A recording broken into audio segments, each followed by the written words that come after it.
All right, folks, it's another Wednesday, and of course, we'll have at least one guest, possibly more, joining us at the online dinner party. And all along those lines, I hope that everybody is staying cool because it's been kind of hot and humid here in Durham, North Carolina. I'm not sure how it's been where Jenny's at, but I'm going to find out from her and see what's going on in her author world and all along those lines. But I know here in Durham, it's been hot and humid, and of course, a lot of people were following what was going on with the World Cup when that took place, and of course, Spain defeated Argentina.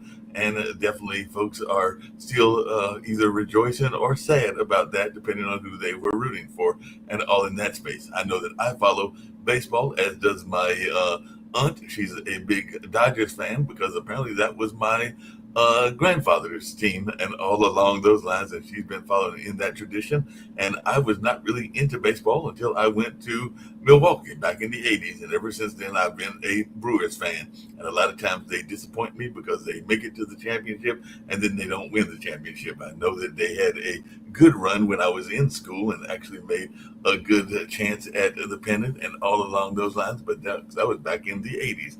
But they did make a run, I think it was last year, and all in that space. And we'll see what they do this year. I think that they are still at the top of their division, but it's hard to get past those Dodgers and all along those lines. So definitely, I'm gonna see how it's going on in Jennifer's world, but that's just some of the things that are taking place in my world. And of course, a lot of folks are paying attention to cultural events as well. We had Bakari Sellers, who is an author, speak at the Hayti Heritage Center where I work at on this past Friday, and then we had some poets come in and compete in what they call the paper thin slam, which means that you can actually read from paper, and which you usually can't do doing the competitive slams and all along those lines. But they do the paper thin slam twice a year, and definitely the paper thin slam was done this past Saturday, and there'll be another one on I mean not July, August 15th, and all in that space. So we'll see how they do, and then of course they'll be competing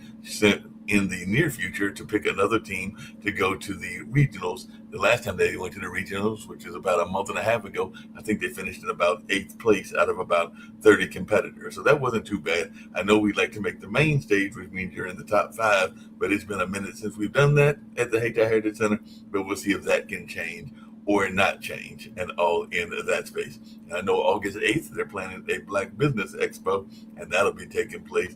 It was going to be a multiple day event, but now it'll be a 1 day event. And I think that the organizers said they've got like something like 75 vendors. So there should be a lot of folks that'll be over there and all in that space. And then we've got a couple of author talks coming up, including one with Ta-Nehisi Coates that'll be coming up in the middle of August, and all in that space. So lots going on in the world, and of course, a lot's going on in our world. But I'm gonna see what's happening in Jenny's world, and definitely how things are going in her space and all where she's got things going on where she's at. So, how are you doing, Jenny? I'm glad to have a guest here on the online dinner party. Share with us a little bit about what your author world is like, and is it hot and humid where you are? I can't remember where you are and everything like that, but It definitely. is. It is. I'm in Ontario, Canada, down near Detroit and Windsor. So yeah, it's been a hot summer so far. We've had quite a bit of smoke from wildfires and other things going on, but yeah, it is summer. It is summer, and we got to deal with summer.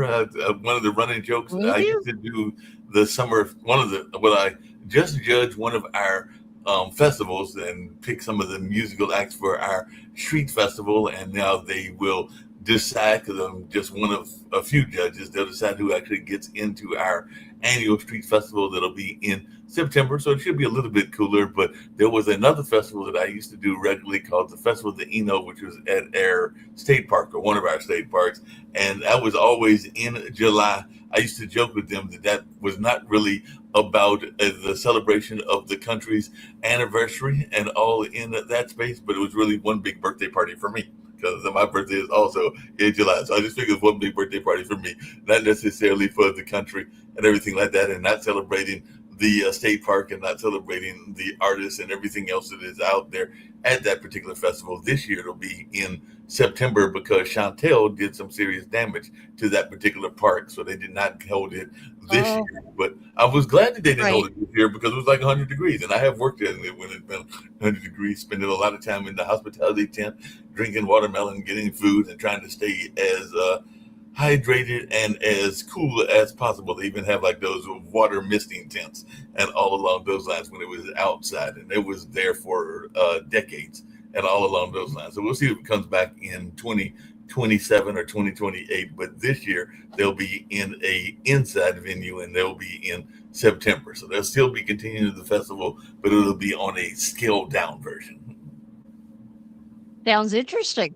Yeah, it should be quite interesting. Share a little bit about your author world and what you've got going on in your world for my listeners that are not as familiar with Jenny and everything like that, because I'm always glad to bring in guests and learn more about them. That's what the online dinner party is. I just invite people and find out what they've got going on. And sometimes, like I said, it might be multiple guests, it might be a single guest, but I'm always interested in learning more about my guests, and definitely don't always have people from Ontario. We've actually got one of our co-hosts. He comes from Canada as well. He's actually got 3 shows on the network because he's of Ukrainian descent. So he does a show on Tuesdays and Fridays about Ukraine and the war that they're in the middle of with Russia. And then he also brings in some of the Chinese influence. And then he does a show on Saturdays that's about chess because he is a chess, I think he was a chess grandmaster, both he and his wife, if I remember correctly. And then he does a show on Wednesday about modern investment. So he has 3 shows here on the network, but he is definitely there in Canada and loves the Canadian lifestyle and everything like that. So have you always been in Canada, and what brought you to Canada? I was born here, so I've been here all my life, and I love Canada. I think it's a beautiful country. It's a huge country, and we've got lots to offer. We're a great country.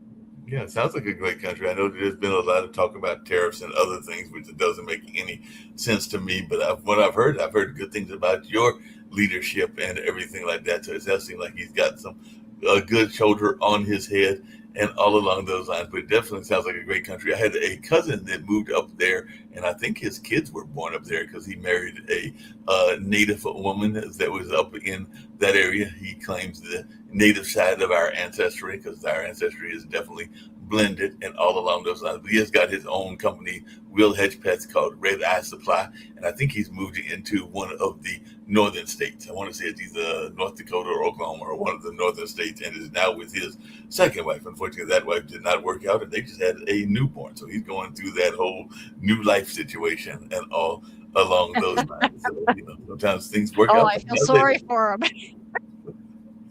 Yeah, I was saying I So felt you sorry love, for him too. He went to the first time yeah. and he got through the kids and they're grown and gone, and now he's got a new wife. I think she might be slightly younger, and now he's going through it again. I'm like, wait a minute, because I had another friend of mine that did that once.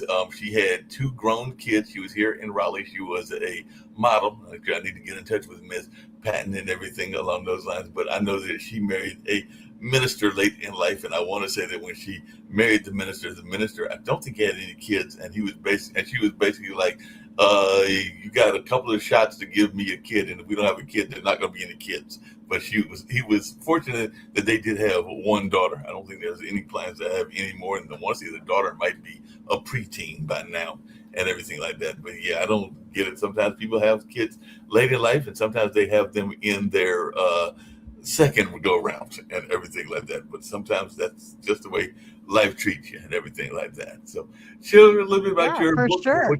and what you've got going on. Yeah.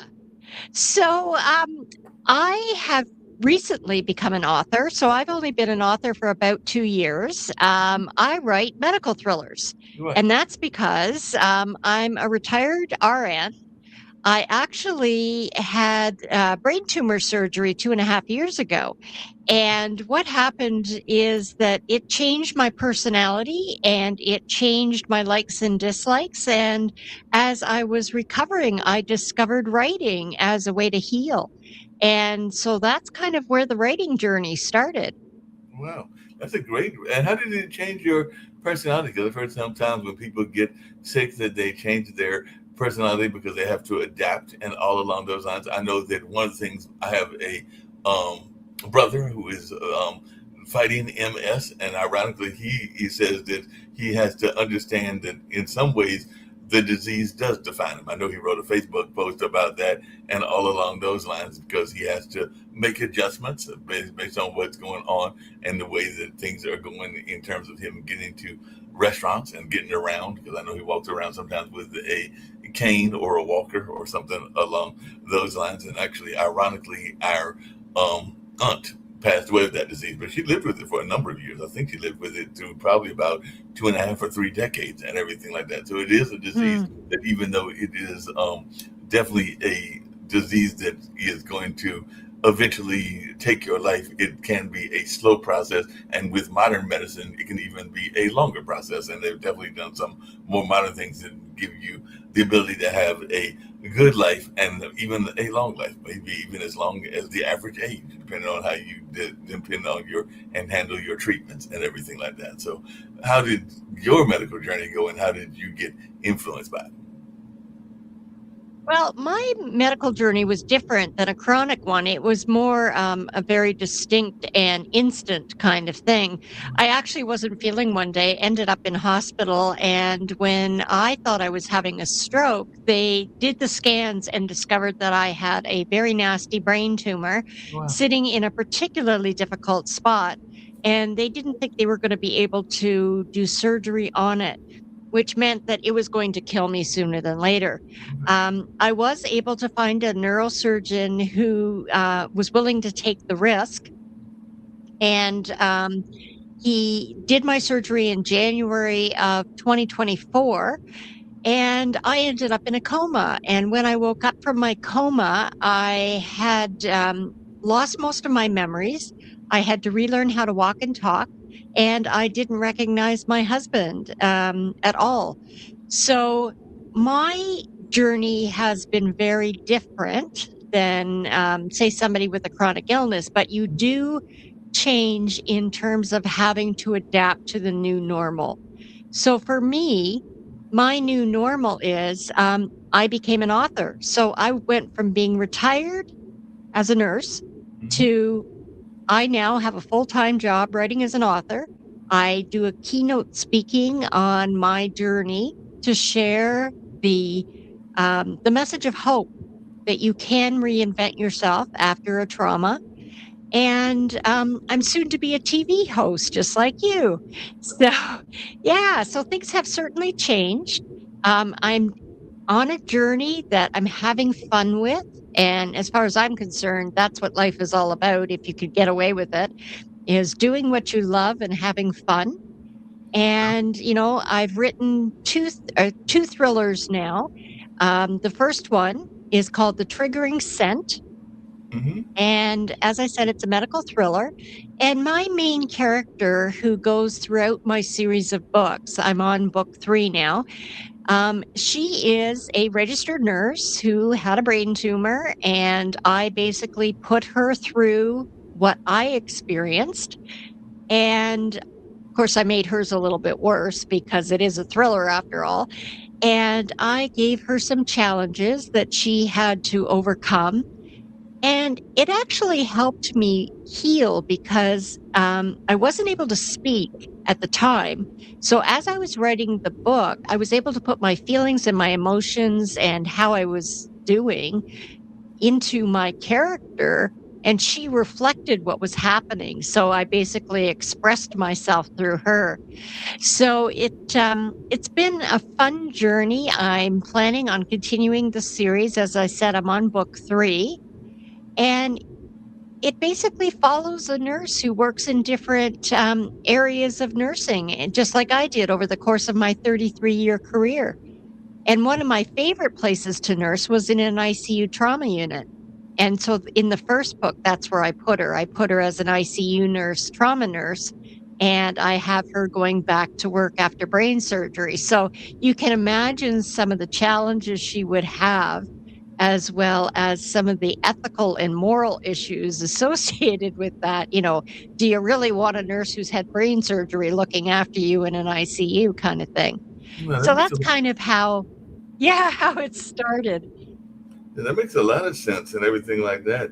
I did have a question for you. Do you think that being a nurse really helped you with getting the knowledge and everything like that? Because I know I had another author on who's actually the woman that is the inspiration because she is done some research for the TV series Bones. So she actually lives here in Oh, North yeah. Carolina. I think she lives in Okay. Charlotte and everything like that. But she was definitely inspired by some of the things that she did in her own life as a medical examiner and everything like that. So how much has that have impacted your life as well? Well, it certainly has. I took some courses to learn the craft of writing fiction because I'd never done that before or had any desire to do that. So, one of the first things they teach you in school is write about something you know. Right. Well, I had like 30 plus years of nursing stories that I could share. And then I now had the perspective of a brain damaged patient. And so I put the two together. And that I think crafted a couple of books that are really quite compelling because the story virtually in many regards is true in that, it's kind of lived experience. So I took things that I had remembered from the past and, having worked in an ICU, you have a very clear picture of what that's like and how that feels and what it smells like and all of those things. And so I incorporated all those elements into my stories. So they should connect with people because they are based in reality. And as a lived experience, they're quite real. Yeah, that makes a lot of sense and everything like that.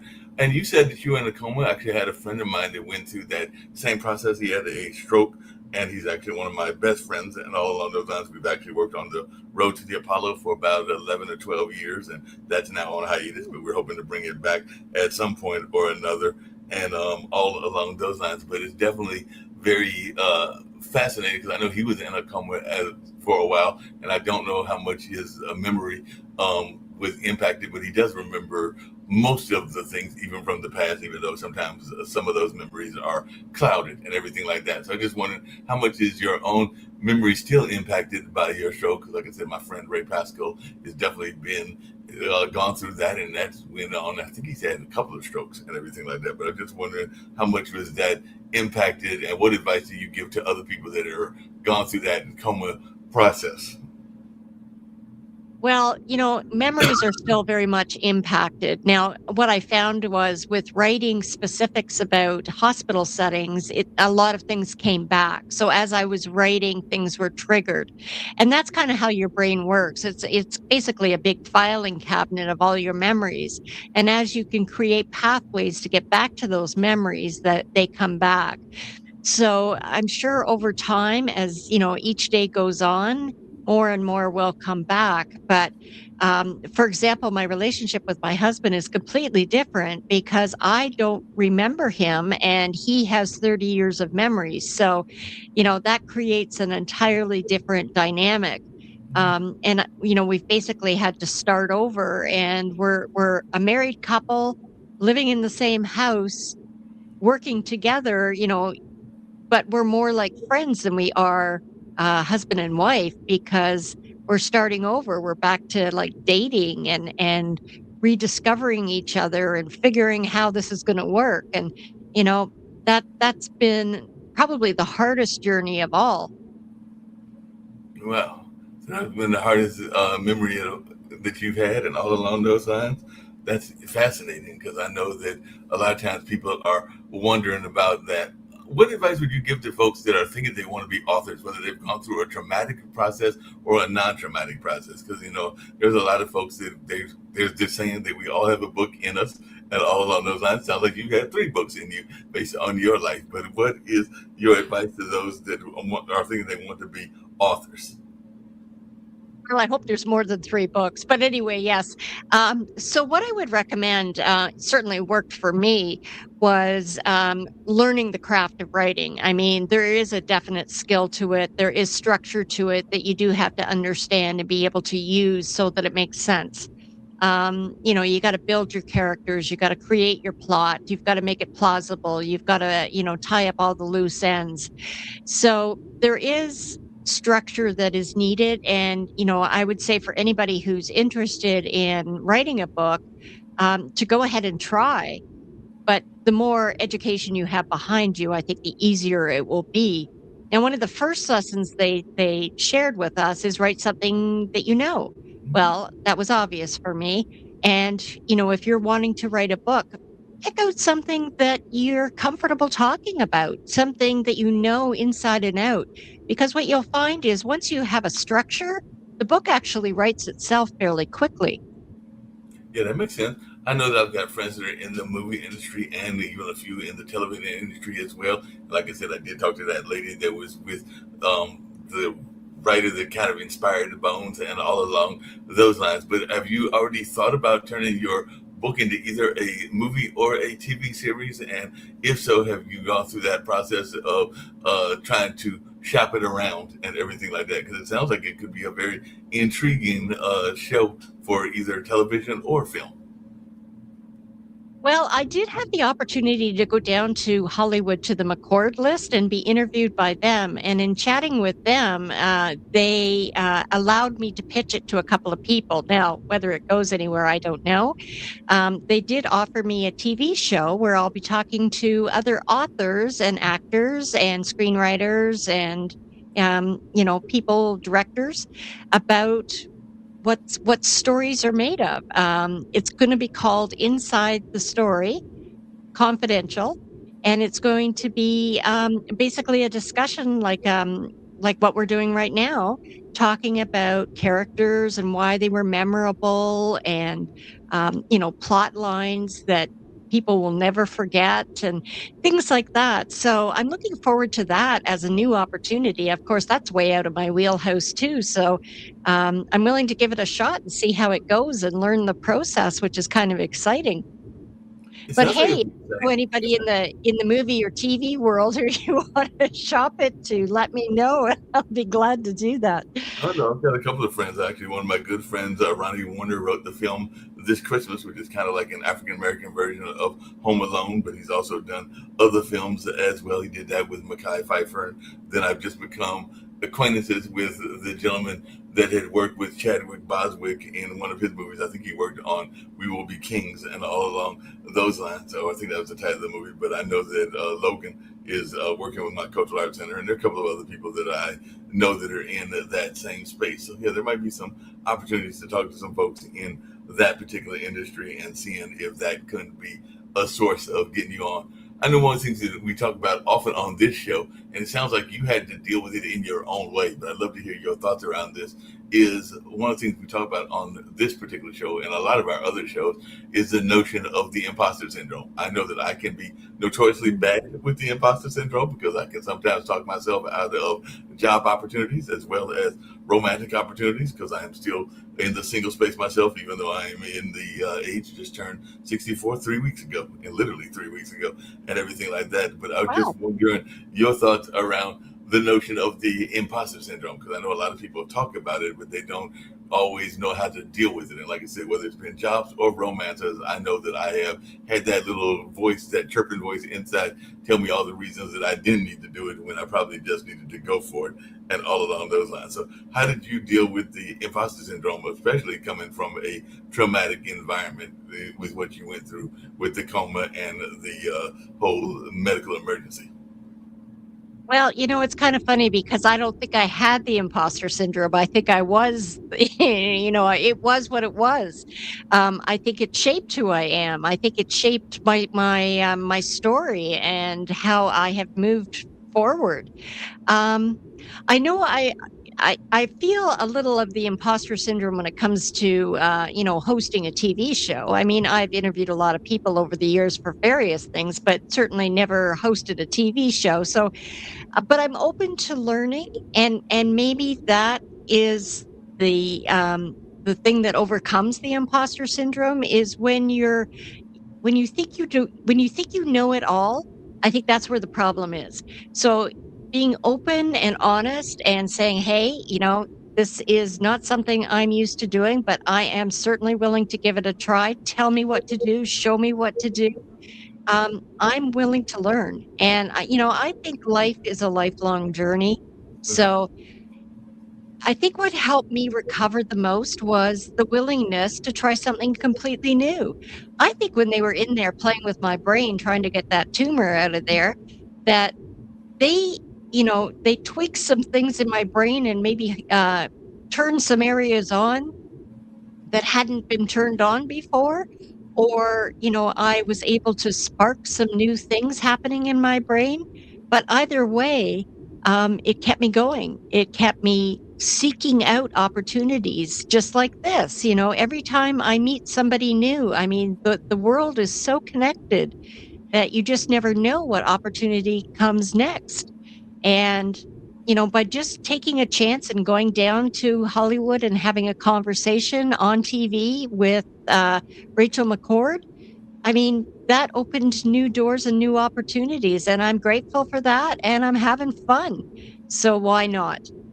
Sounds like you're having a lot of fun and everything like that. I know that I've got friends, including one that has had some medical emergencies of her own situations and all along those lines. And she's got one of our shows, and it's actually talking about how to cope with a lot of things in life, and that's Maxine Pearl Phillips, and all along those lines. But she's a big person in terms of like loving the being involved with TEDx talks and also being involved with some of the talking organizations and all along those lines. I don't think she's a member of the Links, but I do know that she's definitely been a member of some of these organizations that help you get your talking skills going. And she's definitely done those TEDx talks. So I just wondering, how much do you feel comfortable doing those? Because it sounds like you're also a public speaker. And what is the message that you're hoping to give out when you're doing your public speaking, whether that's through TEDx's or other things that you might be doing as well?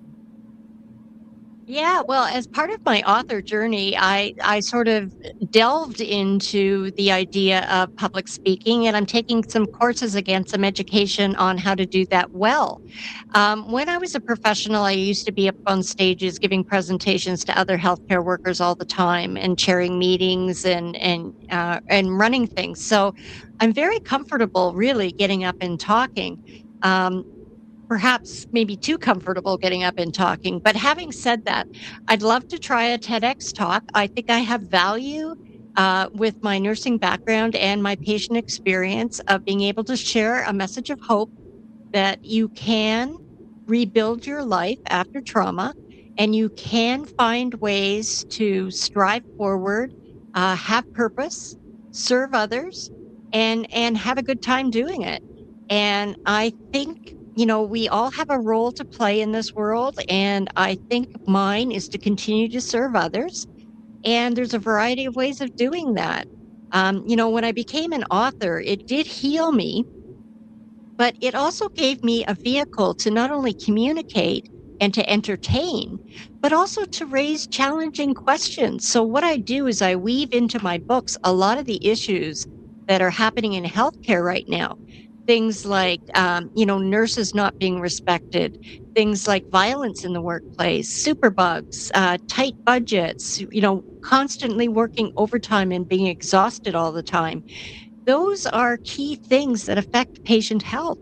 And I think, as people read the books, they're going to be going, gee, I wonder if that happens. And gosh, if that happened to me, what would I do? And, how can we fix some of these things? And is it really happening? So it kind of raises almost a social awareness and kind of creates conversation about challenges that affect us all. And like it or not, we're all going to be affected by healthcare in one way or another. We age, our bodies tend to, need to be fixed once in a while. And even if you live the healthiest lifestyle possible, you may find yourself within the system and you need to advocate for yourself in that system. You need to understand what's going on. You need to be aware that sometimes bad things happen and you need to know what to do about them when they do. You definitely got to be able to be aware of the different bad things that happen. You bring up a couple of interesting points that I'd love to hear your thoughts about and everything like that, because I know that My mom is a big believer in being a self advocate. I know that a couple of times when she's gone to the hospital, she's even had to sometimes school the doctors on what she can accept or not accept in terms of like foods and things along those lines. But I'm just wondering, how much do you think we are doing a good job of being self advocates when we are patients? You were a nurse for a number of years, even before your medical emergency and everything like that. So, how much do you think we are doing in terms of being self advocates and all in that space?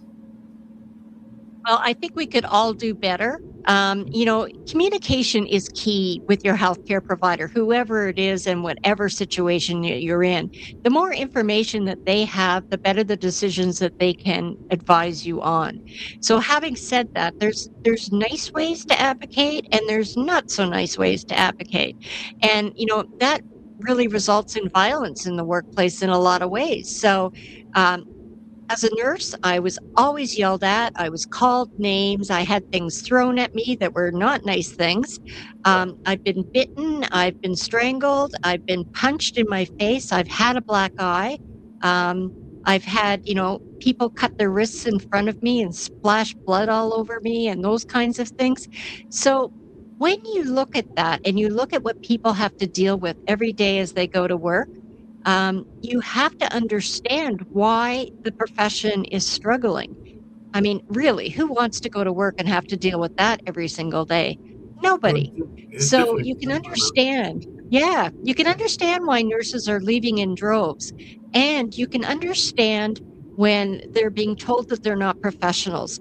I have to tell you, like, we as nurses are highly trained, we're skilled, we're, um, we're intuitive.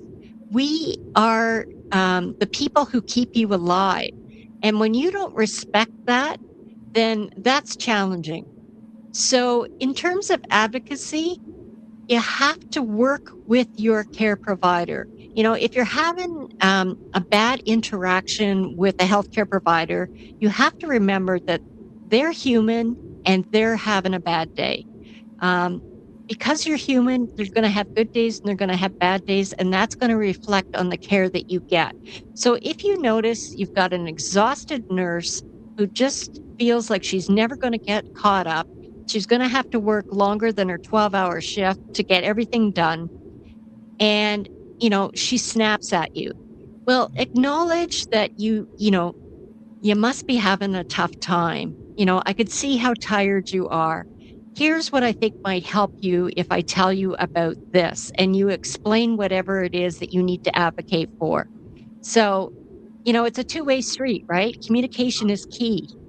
There's definitely a two-way street. There's no doubt about that, and all along those lines. But just really quickly, I know that one of the things that people have complained about is because I've got friends that have been part of the Fight for 15 movement, and actually my dad was involved in trying to get some of the nurses and other people, some better pay and everything like that, even here in North Carolina. But I was just wondering, what is your thoughts around the pay that nurses get? I know that a lot of times people are thinking that doctors get paid an astronomical amount, but I know that for the amount of money and the amount of time that y'all got to go to school, there's not that much money even in the hospital system, and some people are not even getting paid that kind of money. But I was just wondering your take on this notion that doctors and definitely our nurses are not being paid enough for the kind of work that they have to do. Well, I can only speak to what is happening here in Ontario because that's the only system that I know. Now, here in Ontario, our nurses are paid well. We're respected. We know we're professionals and we're treated as professionals. But the challenge for us here is that they're changing the dynamics of the type of nursing that there is. So it used to be an RN was at the bedside doing direct care, and that's how I started as a nurse. Now an RN is generally overseeing a group of people. So she's sort of away from the bedside doing more of the administrative work, and personal support workers and registered practical nurses, which don't have the same training as an RN, are doing the actual care. So that's kind of our issue here in Canada. That's not a bad thing. It's just different. So I can't speak to the US, and I'm sure every state is probably different. Okay. Um, yeah. So What's one of the most unusual things that you do remember, either during the time after the medical emergency as well as now, that you went through, that you can recall, even from your own nursing experience? Because you did mention that you had some people that were not the best clients and all along those lines. So, what are some of the most unique experiences that you remember, and how have you tied those into your now about to be three novels?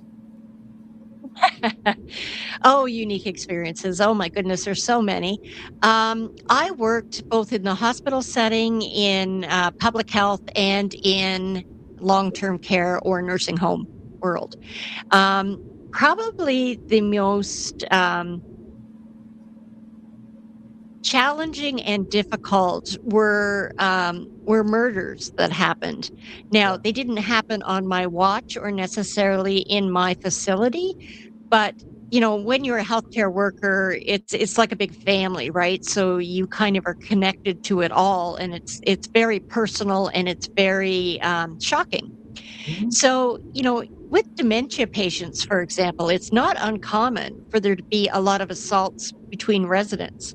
And, it's the nurse usually breaking up the fight or breaking up the brawl, and you end up getting hurt in the process. But there have been examples of one resident beating another resident to death. And when that happens, I mean, you feel a terrible sense of failure that somehow, we should have been able to prevent it. But that's the challenge with dementia. It's unpredictable, it's dangerous, and sometimes it's completely out of your hands. Yeah, it's totally out of your hands and all along those lines. So I can definitely see where that would be an issue and everything like that.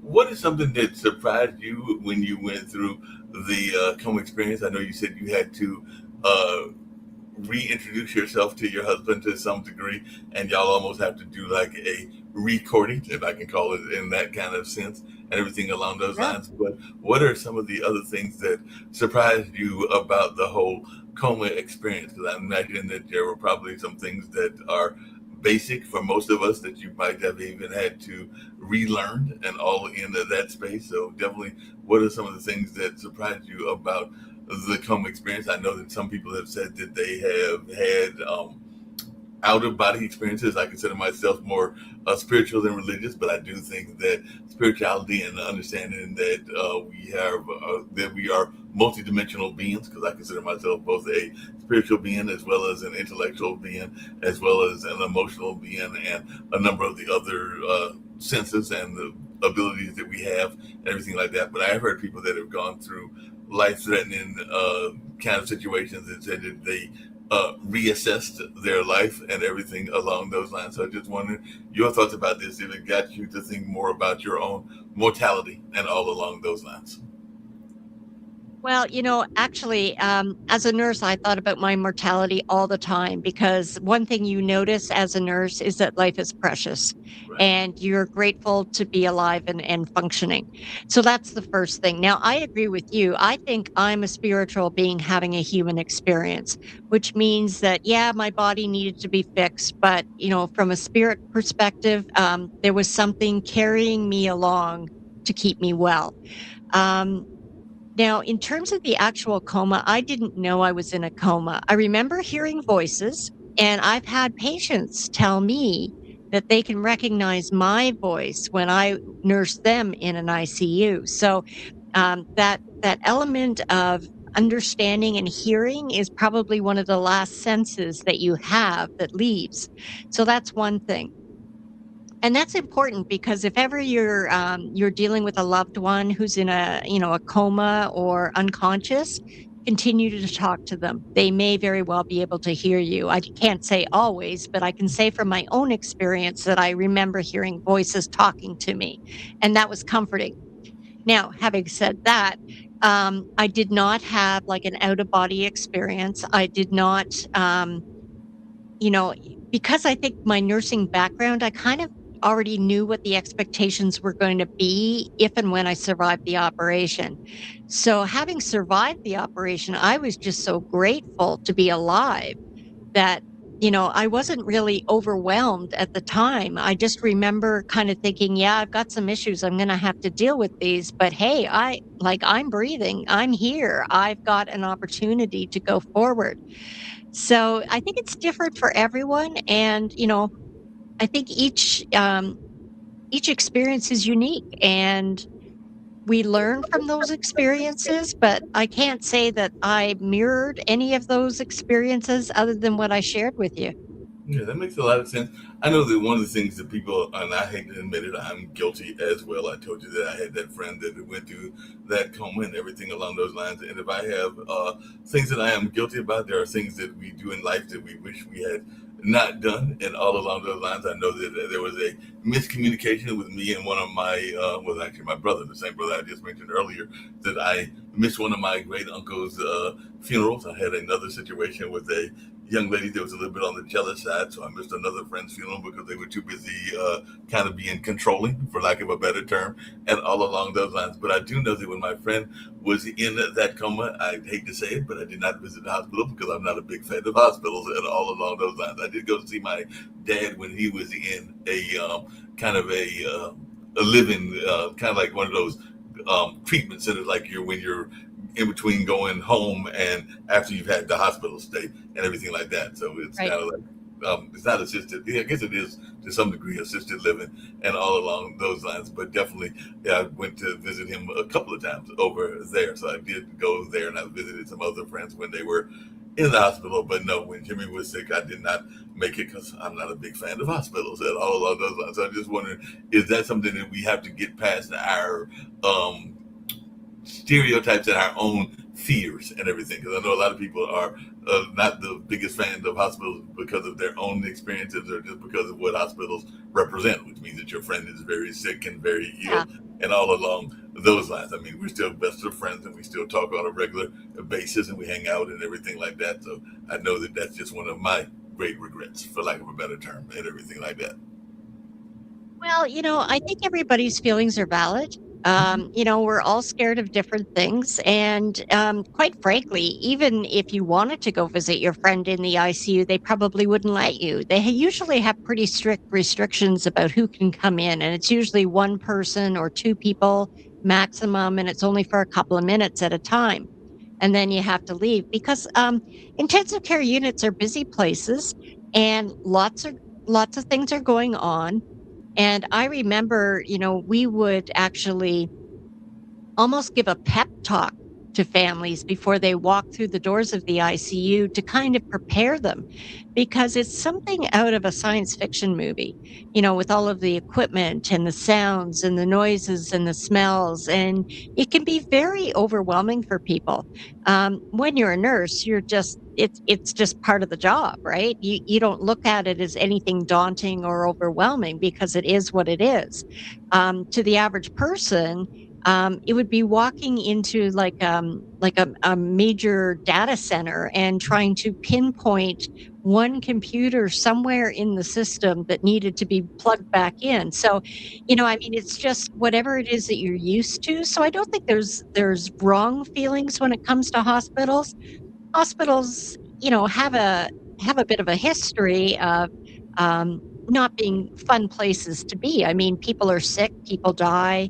On the other hand, people are born and new life comes to be. But um, generally speaking, most people don't want to hang out at hospitals. Yeah, most people are not trying to hang out at hospitals. What made you? Because I know a lot of people are very much. It's kind of like almost a calling. I know that that's a term that people use for ministers and religion and everything like that. But to me, being a nurse and one of my mom's good friends was a family nurse for a number of years, and actually her husband was also in the medical field, as well as that being Ted and Jackie Parrish. I actually stayed with them one semester when I was like going to college. I mentioned I went to Marquette at the beginning of the show, but there was a semester, there were certain courses that I was not all that great in. Among them was the science courses, but foreign language and statistics were not the best courses for me. So I had to take them at UNC because they were kicking my backside at Marquette and everything like that. So I actually stayed with those family friends that were in the medical profession. And I think that it was definitely a calling for both of them and everything like that. So I just wondering how much of this medical field was a calling for you, and how much do you think it is something that people have to be called to? I know even here on the network, we've been talking to people that are first responders, and we've even been thinking about possibly creating a show around the life of first responders and all along those lines. But how much do you think it is a calling, and at what point did you feel you were called to this field? I know some people wound up being caregivers for their parents, and I know that some of these might be memories that you don't have as much of because of what you went through and everything like that. But how much of this is a calling for you as best as you can recollect? Definitely was a calling for me, and I can tell you exactly when it happened. Actually, it was a recent memory that came back. I remember being in a car with my family, and we were down in the States somewhere having a family trip, and we came across a automobile crash that had happened just recently. And the emergency services people weren't there yet. But I still remember as a child looking out the back window and begging my father to stop so we could help because there were people, getting out of their cars. They were hurt. They were screaming in pain. They were bleeding badly. And I clearly remember that. And of course, he didn't stop because he probably felt quite powerless to do anything. But as a child, it made me feel powerless. And I remember at the time thinking, okay, I'm either going to be a doctor or a nurse so that I can help these people. And when it came time to make that decision, I decided that I was more empathic than I was investigative. So I enjoyed the connection with people more than I enjoyed solving the mystery of why are you sick. So that's why I went into nursing. But I do believe that there is a calling for it for sure. Just like there's a calling for people to be firefighters or police officers or EMS people. I mean, when you look at these jobs, they're tough jobs. They're stressful jobs. You're working weird hours. You're working shift work. It takes a toll on you and your family. So you kind of have to really want to do it to do it. As you said that, then you actually brought up an interesting point, and it comes back to the notion of TV. And all along those lines, I was a fan growing up of Sherlock Holmes, and there's a medical TV show that is somewhat based on Sherlock Holmes called Watson and everything like that. But what you just said is very interesting because I know within that show, a number of the interns are being investigated because they are trying to figure out what's going on wrong in the person's medical emergency, whatever the situation is that is part of the television drama and everything like that. And then you can also see that there are certain characters that are more empathetic. And I do consider myself and have been told that I am an empath, even in some of the things that I do journalistically and everything along those lines. But I never heard it quite put that way as you just did it. So everything like that. And maybe other people do this when they are being trained, but I never heard it until now where somebody was making the parallel of nurses being more empathic and doctors being more investigative. So I'd love to hear you maybe explain a little bit more about that and why you have that philosophy. Because, like I said, that's the first time that I've Yeah. heard that philosophy, but maybe it's something that's common in nursing school and medical school. It's just something that I had never heard people put it in that kind of terminology. Well, I think it comes down to how we're trained and our roles. So if you look at physicians are, and I hate to say this because it's not really a fair analogy, but I call them kind of mechanics. They take a body and they figure out what's wrong with it and then they fix it.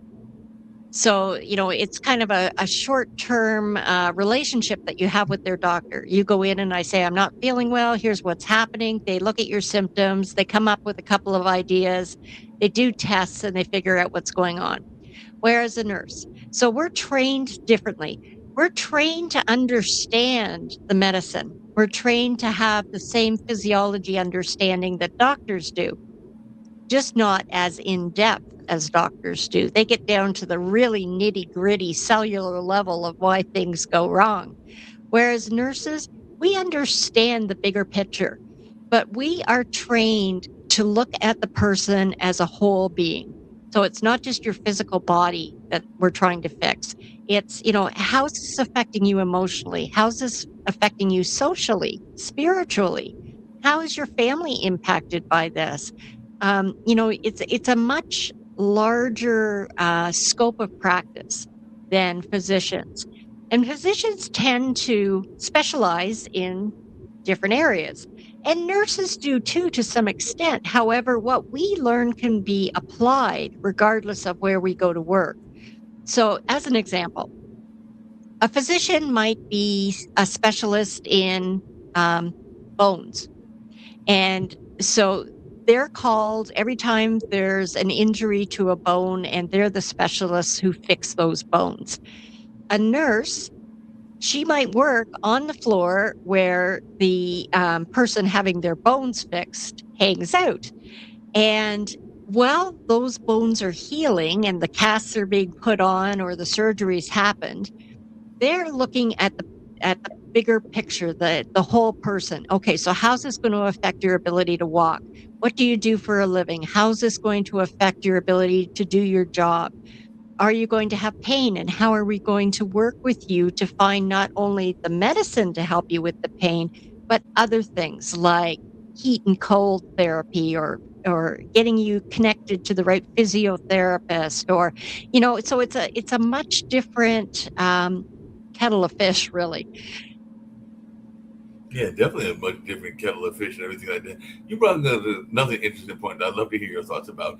I know a lot of people are, I mean, we all need to go, and I know that I'm due for a couple of appointments. I've got an eye doctor appointment coming up in September. I'm definitely due for a physical and some other things that are definitely needed to be checked on, whether that's colons or prostate, or whether that's even a basic checkup and all along those lines. But I know a lot of people are petrified of the doctor, and they try to stay away from the doctor, even though we know that the doctor is something that is a necessity and all along those lines. So what do you say to comfort people? Because I know that that's part of the job. Even when I go to my eye doctor, and the eye doctor is not really doing that much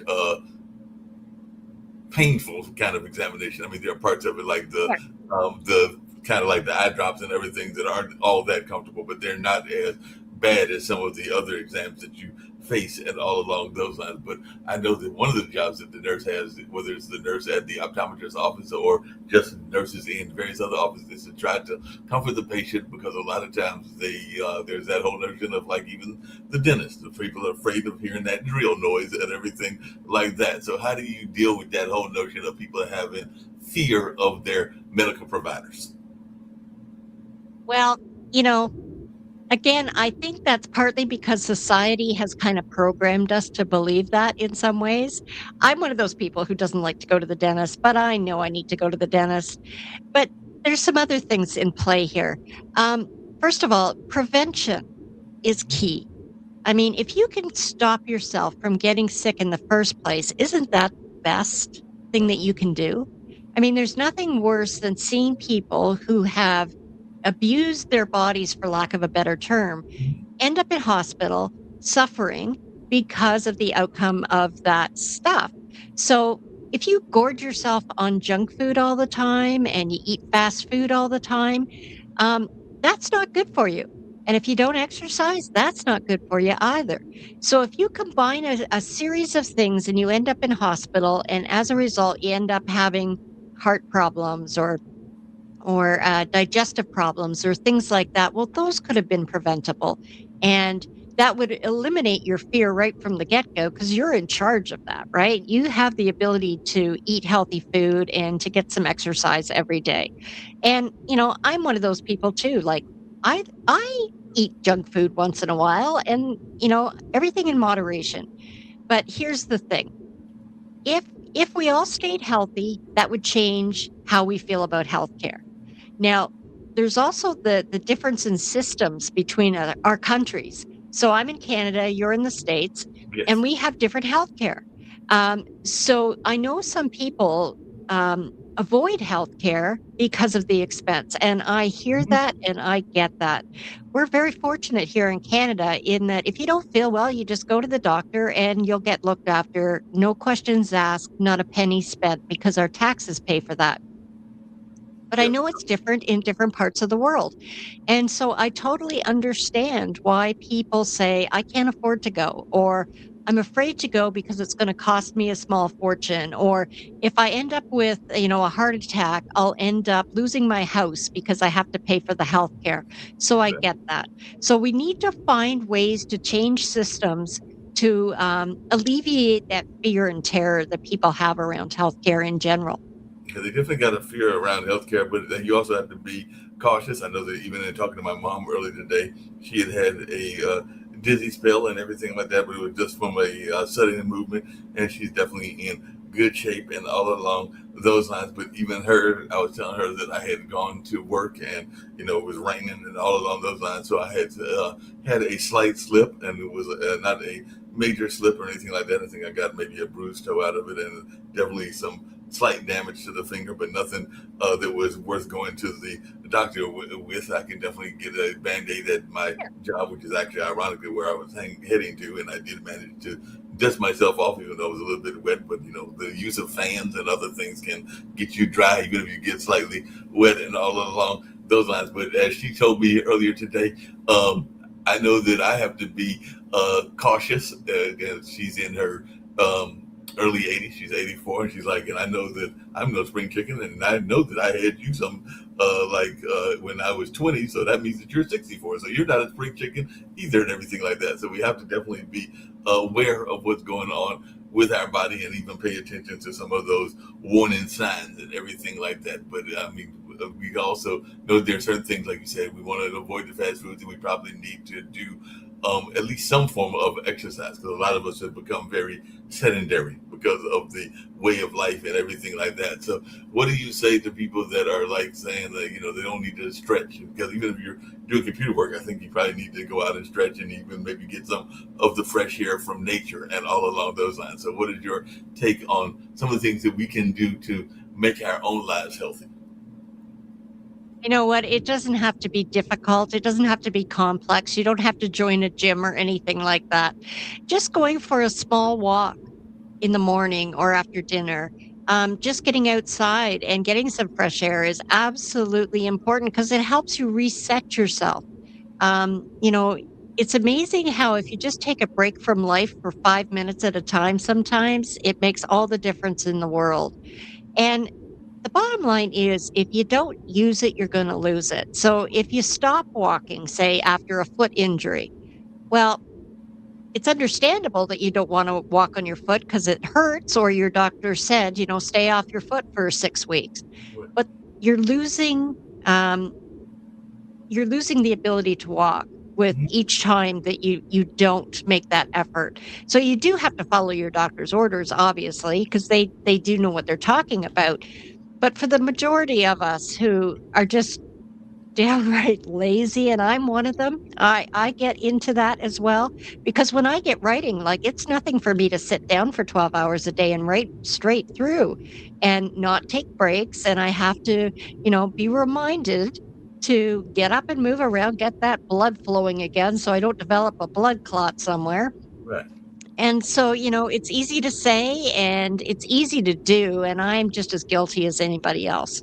No, you definitely got. We all have that guilty ability to do that, and all along those lines. Is there something that would be outside of the medical realm? Because so far the books that you've written are all been in the medical realm. They're definitely in the mystery realm as well, and everything like that. But is there a book that you've got in your mind that would be outside of the realm? And if so, what would that be? Because I know some people are fascinated, and I don't know if you and your husband had kids. I imagine y'all probably did, and everything like that. But if that's the case, some people might want to write a children's book. I know that a good friend of mine that is a TV anchor, and actually she went through some medical emergencies of her own and everything like that. But I know that when Katina Rankin was here as a TV anchor, she was definitely inspired by her own. I think there's nieces and nephews, and she wrote a couple of children's books. And then she just recently had a stroke, so now she's doing a lot of talks around stroke survival and all along those lines. And I think she's either in Mississippi or Sure. Louisiana, but definitely they're in the deep South and all along those lines. Yeah. But definitely she's having to reinvent herself, because a lot of after the stroke, she there's also a matter of kind of like what you've done, reinventing yourself and trying to recreate yourself and everything, because she definitely has some memories that are not as strong as they used to be. And that's the same with my friend Ray as well. But I just wondering, is it something you've thought about doing in terms of possibly writing like a children's book, or maybe you want to write a book about NASCAR? Well, actually, I already wrote children's books. I wrote children's books at the beginning of this journey when I was first lying in bed. And the reason that I started writing children's books is, well, I'd just gotten home after, the hospitalization. Um, I wasn't staying awake very long. And when I was awake, I was kind of dreaming about what a little kid would be doing. And I sort of gave myself permission because my memories were gone to just kind of be a little kid again. And so I thought to myself as I was lying there, well, what would a 5-year-old be doing right now, taking a nap? They'd be creating imaginary characters in their head. They'd be creating adventures. They'd be using their imagination. And so I just went there. And as I got a little bit more stamina, I actually got up and I wrote the books down. And they were short and they were simple and they were fun. And they made me feel like I was doing something positive. So I have written a series of 12 children's books. And I'm working with service clubs like Rotary International to put them into daycares and in kindergartens and that kind of thing. And that's kind of my legacy to help kids learn how to read. So that's something that I did do. So, but I think I'm going to stick with the medical thrillers because it's something that I'm having fun with. And let's face it, fun is everything.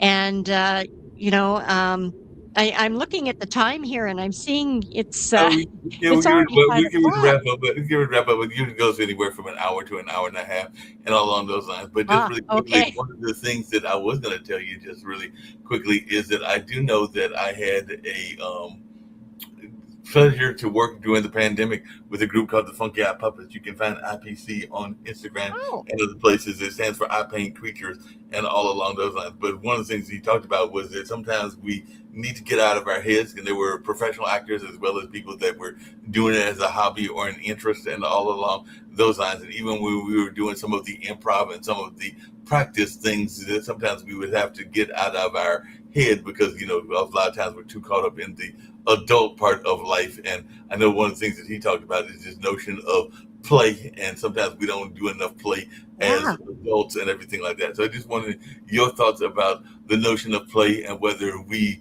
do enough in terms of engaging in play as adults. Because I think that once we become adults, we're so busy in the run of the race and everything like that that we don't pay enough attention to the Yeah. play aspects of our lives and everything like that. But I just wondered, as a nurse, how important is play to you, even in the healing process? Oh, I think it's huge, and even allowing yourself to dream, right? When you think about it, kids spend the first few years of their life exploring and dreaming and questioning and challenging and exploring. When we get into the school system, the first thing they do is they say, sit down and be quiet. Right. Here's what we're going to do today, right? And then as you work your way through school and you graduate from high school, you then are, okay, so what are you going to do for a living? How are you going to survive? And your focus changes completely. And then you're right, you get hung up in the world of living and all of the challenges that we have. And, can I buy a house? Can I buy a car? Is my job good enough? Is this happening? And do I have a relationship? Can I have children? All of those things. And it foreshadows and overtakes everything that intrinsically we should be doing, which is, what do I want? What would I love? Where would I love to end up? Mhm. And if you can start with that vision, you're going to get there. But Yeah. if you're so overwhelmed by the day to day, you become overwhelmed and you lose that innate ability to find joy. And I think we're supposed to be on the planet to serve others and to find joy. And we've just, as a society, made it so challenging to use our imagination and to find fun things to do. At the same time, making a living and paying the bills. But there's got to be a balance. So I'm totally with you in terms of that we have lost the ability to play and be childlike and use our imaginations. Yeah, we definitely lost that ability and everything like that. By the way, I'm glad you mentioned the Rotary Club because that's the organization that Maxine works with. I was trying to remember what the organization was, but yes, she's very much involved in our Rotary clubs. I think it's the one in Wake Forest, which is one of our towns that is near Raleigh and all along those lines. So definitely Okay. that is something that is going on in that space. I do see that my next guest is coming in, so I'm going to bring him in shortly, and you can get ready to go because I'm going to share about an hour or two with Yeah. him. But Yeah. just really Please. quickly along those lines before I get to Mr. Boatwright and learn more about what he's got going on and all along those lines. I was just curious, what is something that people will be surprised about your book and all along those lines? So they pick up these two books now, about to be three books. What is something that they will be surprised about? And the thing that I ask all my guests, and with as they are leaving and all in that space, is if you can share how you can be contacted and also your message of positivity. You've been giving us a lots of positivity today, but that's something I get all my guests to do as well. So I'm definitely looking forward to hearing your message Okay. of positivity as well. And last but not least, if you can remember all the questions, I know that was a lot and everything like that. Yeah. If you can share something that people will be surprised to know, maybe there's a hobby or an interest that people will be surprised to know is one of yours. I used to joke on this show and others that I had an ex that wanted me to try to skydive and all along those lines. I'm one of those people that believe that planes have a purpose, which is getting you from point A to point B, not to fall out of. But that's just me and everything like that. So I would not necessarily be doing that. But I do like word puzzles, and I do like some other things. Even when we get together as a family, we will sometimes play spinners, which is almost like a dominoes and something like that. So if there's an interest or a hobby that might be something that people would be surprised to know is yours. Well, let's start at the beginning. So the books can be found on my website at www.jennywhite.ca because I'm from Canada, and they're also available in all the bookstores, on Amazon, and all of that kind of thing. If you're into audiobooks, you can only get it on my website, but it's available paperback, hard copies, and ebooks, obviously. What I want to leave people with is just a sense that there things that you don't know can kill you, for lack of a better sentence. The more insight you have into how things tick, especially in the medical system, the more you can be an advocate for yourself, the more you can spot the dangers, the more you can get quality care. And it's not a problem to ask questions. It's not a problem to do your research. And I would encourage you to do that. So, in terms of hobbies, gosh, right now my hobby is marketing. I'm learning how to market like a, a rock star because to get books out there, you have to let people know about them. So, I'm doing this speaking to help people with the message of hope and reinvention. I'm promoting the books and the upcoming TV show. And I'm really thrilled to have spent time with you today. And I want to turn this over to the next guest so he can have an opportunity to share with you his story.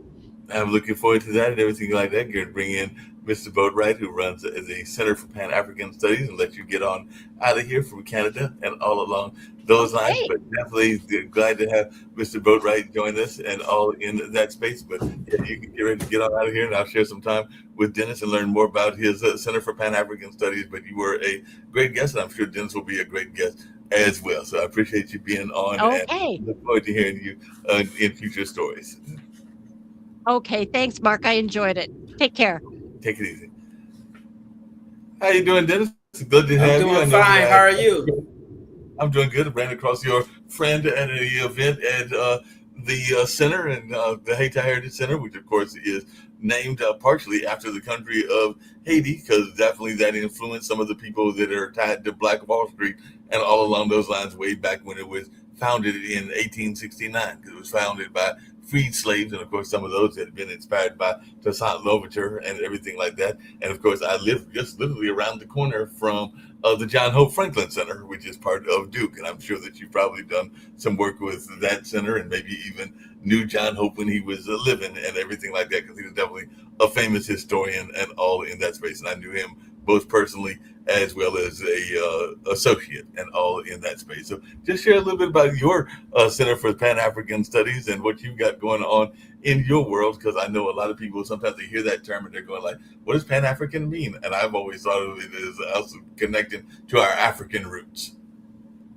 Yes, first of all, I would like to thank you for just having me on the show, especially when you talked about Haiti. I'm very fond of Haiti, and I consider Haiti one of the biggest tragedies that's being overlooked, and along with the Congo and along with the Sudan. Those three things are some of the human tragedies that seems to be ongoing. And I just take my hat off to you for highlighting what goes on in Haiti. And when Courtney had told me about, she said that you got to pronounce it right, Haiti, or Haiti as they call it, some of them.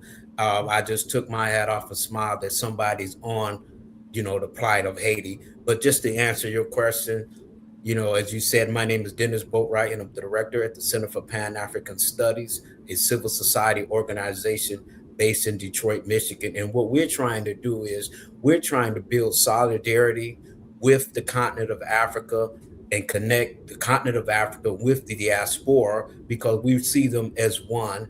And also in anticipation of what we call the African century. We are on the onset of the African century. Many geopolitical scholars, even, universally say that the next, the rest of this century is going to be the African century, and we're on the onset. And I would just love to talk about that, especially Pan-Africanism, because when people mention Pan-Africanism, even pro-Black people, they kind of cringe because they think we're talking about a cult, or it gets the bad negative connotation as people say voodoo, when in fact, voodoo, there's nothing wrong with voodoo, by the way. But what I'm saying is they get Pan-Africanism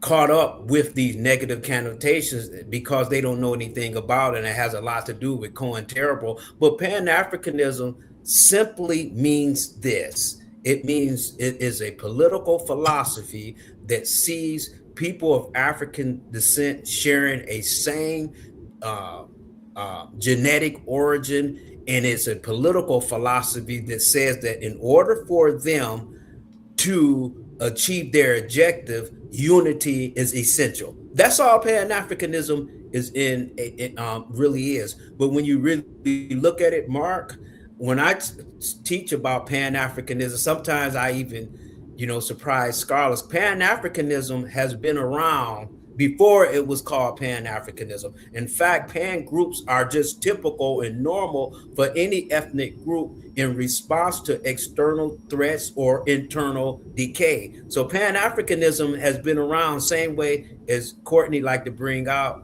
that gravity has been around before we called it gravity. And I usually go back to the first dynasty, but we'll get off into that. But I just thank you for even talking about Pan-Africanism, because I want to do, like John Henry Clark, I got to take it out of romantic zone. It has been discarded and marginalized as though it is a dream. And in fact, Pan-Africanism has always been around and is actually here today.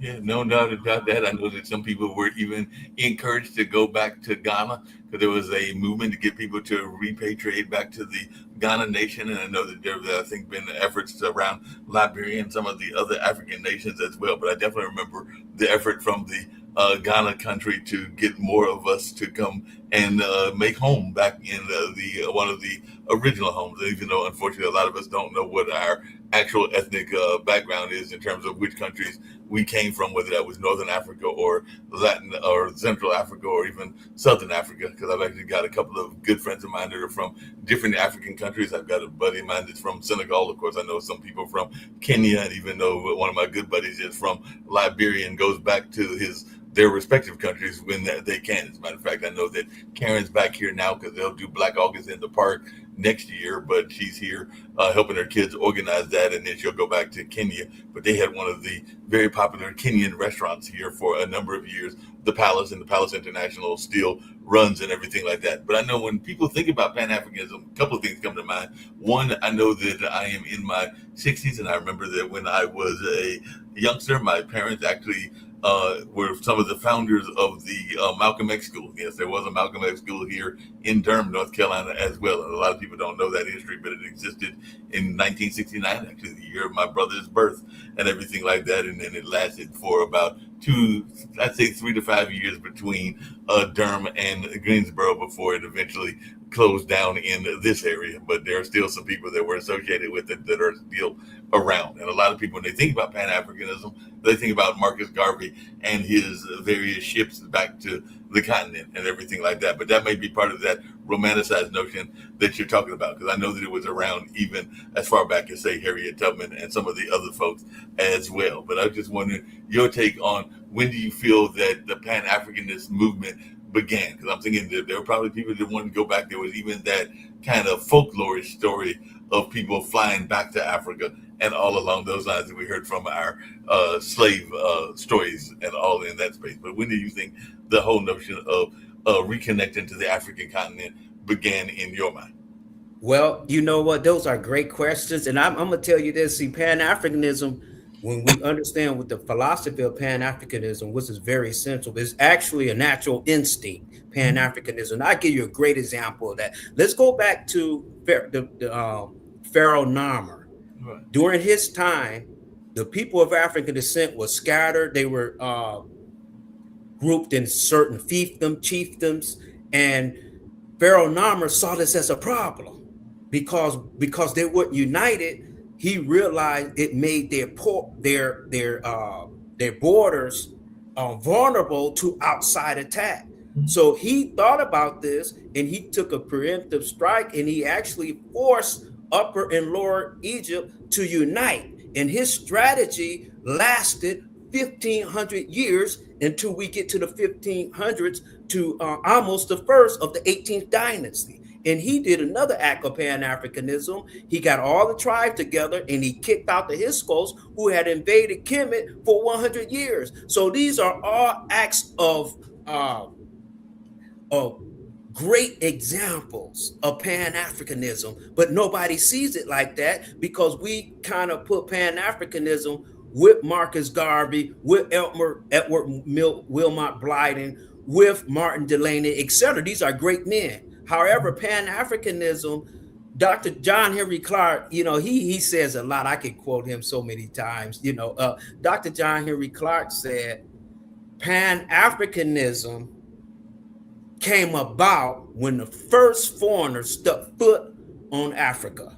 He said that's when Pan-Africanism became relevant. But let's speed it up into our modern times. When we look at people of African descent, and John Hope Franklin, he brings up this in his books in terms of when you look at the Africans, the freed slaves, whether they free or enslaved, once they had the chance and the liberty to name their institutions, they would name them African Methodist Episcopal Church. They would call it Abyssinian Black Baptist Church. Paul Allen will call the first significant lodge the African Lodge. So they automatically, sentimentally identified with Africa when they had the choice to do it.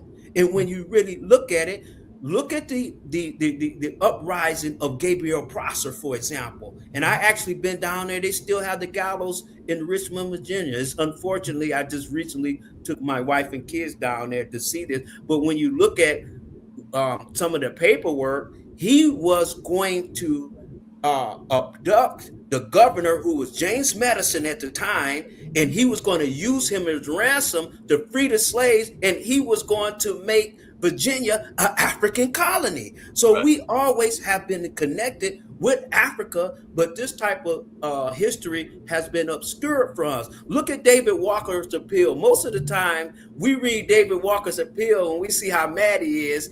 I'm sort of like that myself, but we see how mad he is. But what did this analyzes? David Walker was a free African American. Mm-hmm. He was free. He wasn't a slave. However, it disturbed him as he traveled throughout the United States, he would see his fellow brethren, as he called them, in chains. And it disturbed him to the point that he wrote the most scathing document on why the free people should help him free the enslaved people of African descent. So my point is, Pan-Africanism has always been here, but it has been over the years evolved, as Dr. Ronald Walters had said, it evolved into what we see it today, but it went through various evolution and manifestations, including when we get to the intellectual part of Pan-Africanism, we start talking about Edward Wilmot Blyden. We start talking about Martin Delany. We start talking about all of these people that were promoting Pan-Africanism. We're talking about classical Pan-Africanism, but it didn't have a name then. But it was the same thing, the same sentiments that Toussaint Overture had and Dessalines. The same sentiments that they had. They were helping people of African descent. It was the same sentiment. The only difference is it didn't have a name. So I'm gonna stop right there because there's a lot I could say. There's a lot to unpack there and everything like that, because I know one of the things that I was thinking about was a lot of people don't realize that there is probably a direct correlation between, say, the Willie Lynch letters and even Pan-Africanism and all along those lines, but people are not really making that parallel. So I'd love to hear maybe your thoughts around that, because I think that there is a strong parallel between the Willie Lynch letters and what we are taught about that and to the whole Pan-African movement. You know what, Mark? You hitting everything on the nose. You remind me of some person that's dear to me. His name Dr. Claude Anderson. You know, okay. Your voice and everything. You know, it's a blessing. You know, the economist and somebody that I hold dearly. But you're bringing up some points that people never asked me about. Well, when we talk about the Willie Lynch letter, whether it's fictitious or it's correct, there's actually more Willie Lynch letters. Documents that are more damaging than that letter. Let's go to Memorandum 46 that was put out by the National Security Council in 1978 under the Jimmy Carter administration. And Zebedee Zelensky, who was the National Security Council at the time, he signed on to it. And in that memorandum, you see the whole idea of oppressing people of African descent, and is to prevent them from unifying or showing any times of solidarity. So when you look at the Willie Lynch syndrome, they would bring up superficial differences between people of African descent and make it seem like these are gaps that never could be closing. And actually they were manufactured, by the way. But let's look at Memorandum 46, because we don't have to go back that far to see how sinister they are, because unity, Pan-Africanism means unity, right, by people of African descent. That's it. That's all it means. And they have been preventing that through the Willie Lynch syndrome. But let's get to Memorandum 46. What does it say? The Memorandum 46 in 1978, and by the way, that document is still a part of their archives, a part of their file. It says it encourages the FBI, the CIA, and other U.S. intelligence agency to fund and foster mistrust and hostilities, specifically between African Americans and continental Africans. Why? Right. It says so that they will not cooperate in anything. Right. That's the big Willie Lynch syndrome. I mean, big Willie Lynch letter that's here today. And then not only that, the sad thing about it, Mark, is this. When you read that, they use black people to oppose Pan-Africanism. It'd never be, the white guy with a suit and tie on looking like he's on 007. It'd be a person that looked like myself or somebody else that they were used. Well, we get our own worst enemies, Dr. Buckbright, and everything like that, because I know that even I'm the historian at Hayti, and I know one of the things we talk about is the notion of kind of what you're talking about is the intentional destruction of some of our Black Wall Streets, whether it was the bombing of Tulsa or whether it was ramming a highway through the Black Wall Street in Durham and everything like that. And the highway system was intentionally created to go through many of our minority communities. And I think that might have been done under either Nixon or one of Nixon's predecessors and all along those lines. But it was an attempt to destroy our burgeoning communities and everything like that. And to your point, even some of our folks in our communities took the paycheck and ran versus because they were getting their own wealth and weren't thinking about the greater community. So we have definitely had traders within our own community and everything like that. And sometimes we got to be aware of that. That's part of the history that we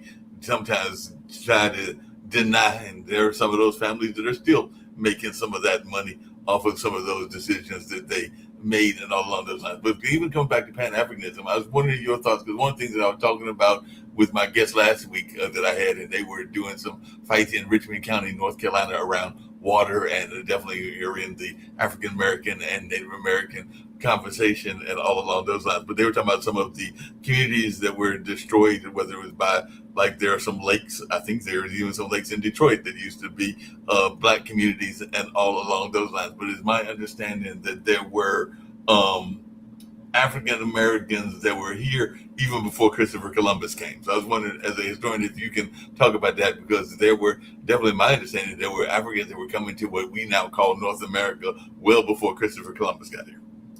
Yes, they were well before Christopher Columbus came here. In fact, they migrated over the Bering Strait, and some people put that date between 15,000 and 30,000 range. So they had been there, and because it was cold and it was during the first ice age, when the freezing over of the straits, they came over here, and as they traveled, they would further south, and even, and they are populated as they migrated and traveled to North America as well as South America. So we've been here, and not just only here, we not just here, and that's very significant, by the way, but we also was in Australia. Uh-huh. Australia was just as Black as Africa, the continent of Africa. And in fact, this is why I tell people this, and I want to bring this up, try to tie these things in, because people of African descent, that's why I say we shared, people migrated here. But if you check our DNA, we have the similar DNA in terms of origin. But when you look at it, a lot of places that we forget about, we don't, who think that who would have known that a place like Australia looked like Africa, the original people, but we know that we're almost completely alienated, even worse than some of the Native Americans here in America, but they were annihilated and they had migrated over there. So, but just to give people an idea of who we are as a people. And I like to tell people this. First of all, there's 1.4 billion people on the continent of Africa. In India, for example, look at their census. Their new census said that over 14% of their population look like us, right? Look like Michael Jordan, look like us. So what did that mean? That means that 110 million people live in India that are direct descendants of people of African descent. And I'm talking about looking like us. Right. Add that on to the amount, the 100 million that's in South America. Mm-hmm. Put the West Indies in. There are, when you put all that together, we are 1.7 billion people on the on this planet. And the good thing about it is not only that, we the only people that have a positive birth rate. Everybody else, Europeans and Asians, have a negative birth rate, which means that they can't even reproduce the mother and father. So they slowly, is Dr. Frances Cress Welsing, she put out, everybody thought her was crazy, but the scholars know that they have some concern about their population number, and it's catching up with them as well as China. China even their birth rate is even more negative than European. But when you bring that up, yeah, we have been everywhere. But because we are everywhere, we're in contact with everybody, and some people, they don't like us, they get jealous or they get greedy, and they want to take the things that we have instead of sharing it with us. That makes a lot of sense. And along those same lines, I know, because we talked about it on our new show, as well as some of our other shows here on Pod TV, there's this notion that, to your point, a lot of people that are in power are scared about the browning and blackening of the world, not just of America, but of the world, and all along those lines. Because I think they said that by 2030 we will be the majority population, and all along those lines, or 2035 it might be. But I know it's coming up very soon, and they say that that's part of the reason for our current administration doing the whole Project 25, because they are worried about the impact that it could have on our lives and on their influence. Because definitely, to your point, white America, European America has been in control for a number of centuries, and it does look like that's about to get turned upside down, and a lot of people are concerned about that, and all along those lines. So I just wondered your take on this whole notion of the browning and blackening of the world and everything like that, because I think that that's part of the reason that some people in power are afraid of what is coming. Yeah, and I'm glad you bring that up because nobody should be concerned about that, because people of African descent, we never killed nobody because they had a different religion. We never killed nobody because they didn't look like us or they had a lighter hue, skin color. In fact, we embrace people like that. And, we never was stingy even with our knowledge. Just ask Socrates, who came to Kemet, Egypt, to study. Just ask Pythagoras where he get his Pythagorean theorem. Well, he studied in Kemet for 18 years before he went back to Greece. So we always been a benevolent people. We never tried to massacre people, because we, even Pan-Africanists, we see all human beings as created equal. Racism has no room in the world, in a functioning world. So people of African descent, we have been a model for that. That's why people wanted to come to Egypt, and in fact, we were so nice to the people that they called us gods. They said the gods lived there because we were so benevolent, we were so equal and magnanimous when we could be hard on them. Right. We always been nice to them. And then I always tell my Muslim brothers is this, people who had the Islamic faith, I say the first migration that the Muslims had, when it was only a few dozen, they migrated to Abyssinia, to Ethiopia, when their own people were pursuing and trying to kill them. And when they got to Ethiopia, Abyssinia is the name. What did the African king say? He said, leave them alone. You can stay here in peace. So we always been nice to people. So people shouldn't have this fear of the blackening of the world. Because in fact, we were here a few million years, before anybody else, before we few 100,000 years before anybody else was on here. So what I'm saying is nobody should have this fear. It's just the fact of the matter is, as Africa wakes itself up, that means that we're going to have more positive things to offer. Look, we gave the world medicine through people like Imhotep. We gave people mathematics. We gave people astrology, and we actually gave them an ideal to create the Abrahamic faiths. We did this, and we all shared this. So people shouldn't, Al Sharpton, I don't really quote Al Sharpton that much, but he had said something that was kind of humorous, but he was correct this time. He said that whenever people of African descent are allowed to, number one, when the rules are even, and secondly, when we are allowed to grow and evolve organically, we become a beautiful people.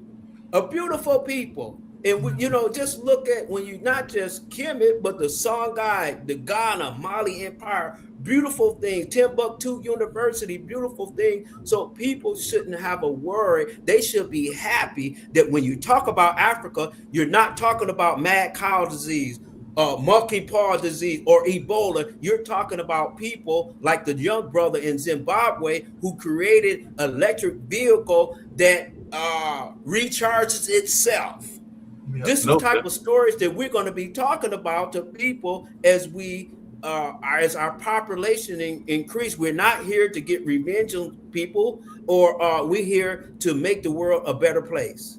As you said that, a couple of things came to my mind. One is that I was following the World Cup, and if you look at most of the teams, even most of the European teams, were made up of a significant amount of African players that were playing for the teams, no matter whether it was France and one of their major stars that was definitely, or even Spain, that was definitely of African American descent and all along, or African descent. So it does look like we have definitely had a strong amount of influence, even in the soccer World Cup that just took place and ended this past weekend and everything like that. So I was thinking about that. But then the flip side of that is, because you mentioned AME, and actually Hayti, the Heritage Center, is an AME, was a former AME church. It was St. Joseph's AME before it became the Cultural Arts Center that has now been for about 51 years and all along those lines. But unfortunately, there are still a lot of European imagery in our churches. We know that unfortunately, most of the depictions of Jesus are of that Michelangelo kind of image and or along those lines. And definitely the angels are oftentimes represented in this European style in our own churches that have our name in it, because like you said, it's African Methodist Episcopalian, and there are a number of other ones that have our name. And even at Hayti, there's a big picture, because he gave money, of Mr. Duke, the founder of Duke University, and all along those lines, at one of the stained glasses. So I was wondering, what is your thoughts as a Pan-Africanist about how we can honor the fact that these images exist, but also maybe in some cases, maybe even make some changes in some of those imageries if we're allowed to. Now, some of them are historical venues, and you can't necessarily always change historical venues because they have that historical denomination and everything along those lines. But what is your take around how our churches can do a better job, maybe even of representing their cultural impact? Well, what they could do is they should, any church that has a congregation of people of African descent should take those images down, not just because of the color, but they're inaccurate. We know that Jesus didn't look like that based upon his own description of himself in the Bible. So we know that's inaccurate. And secondly, the harmful thing that Dr. John Henry Clarke pointed out, he said, really, most religions are deification of people's culture and their history. So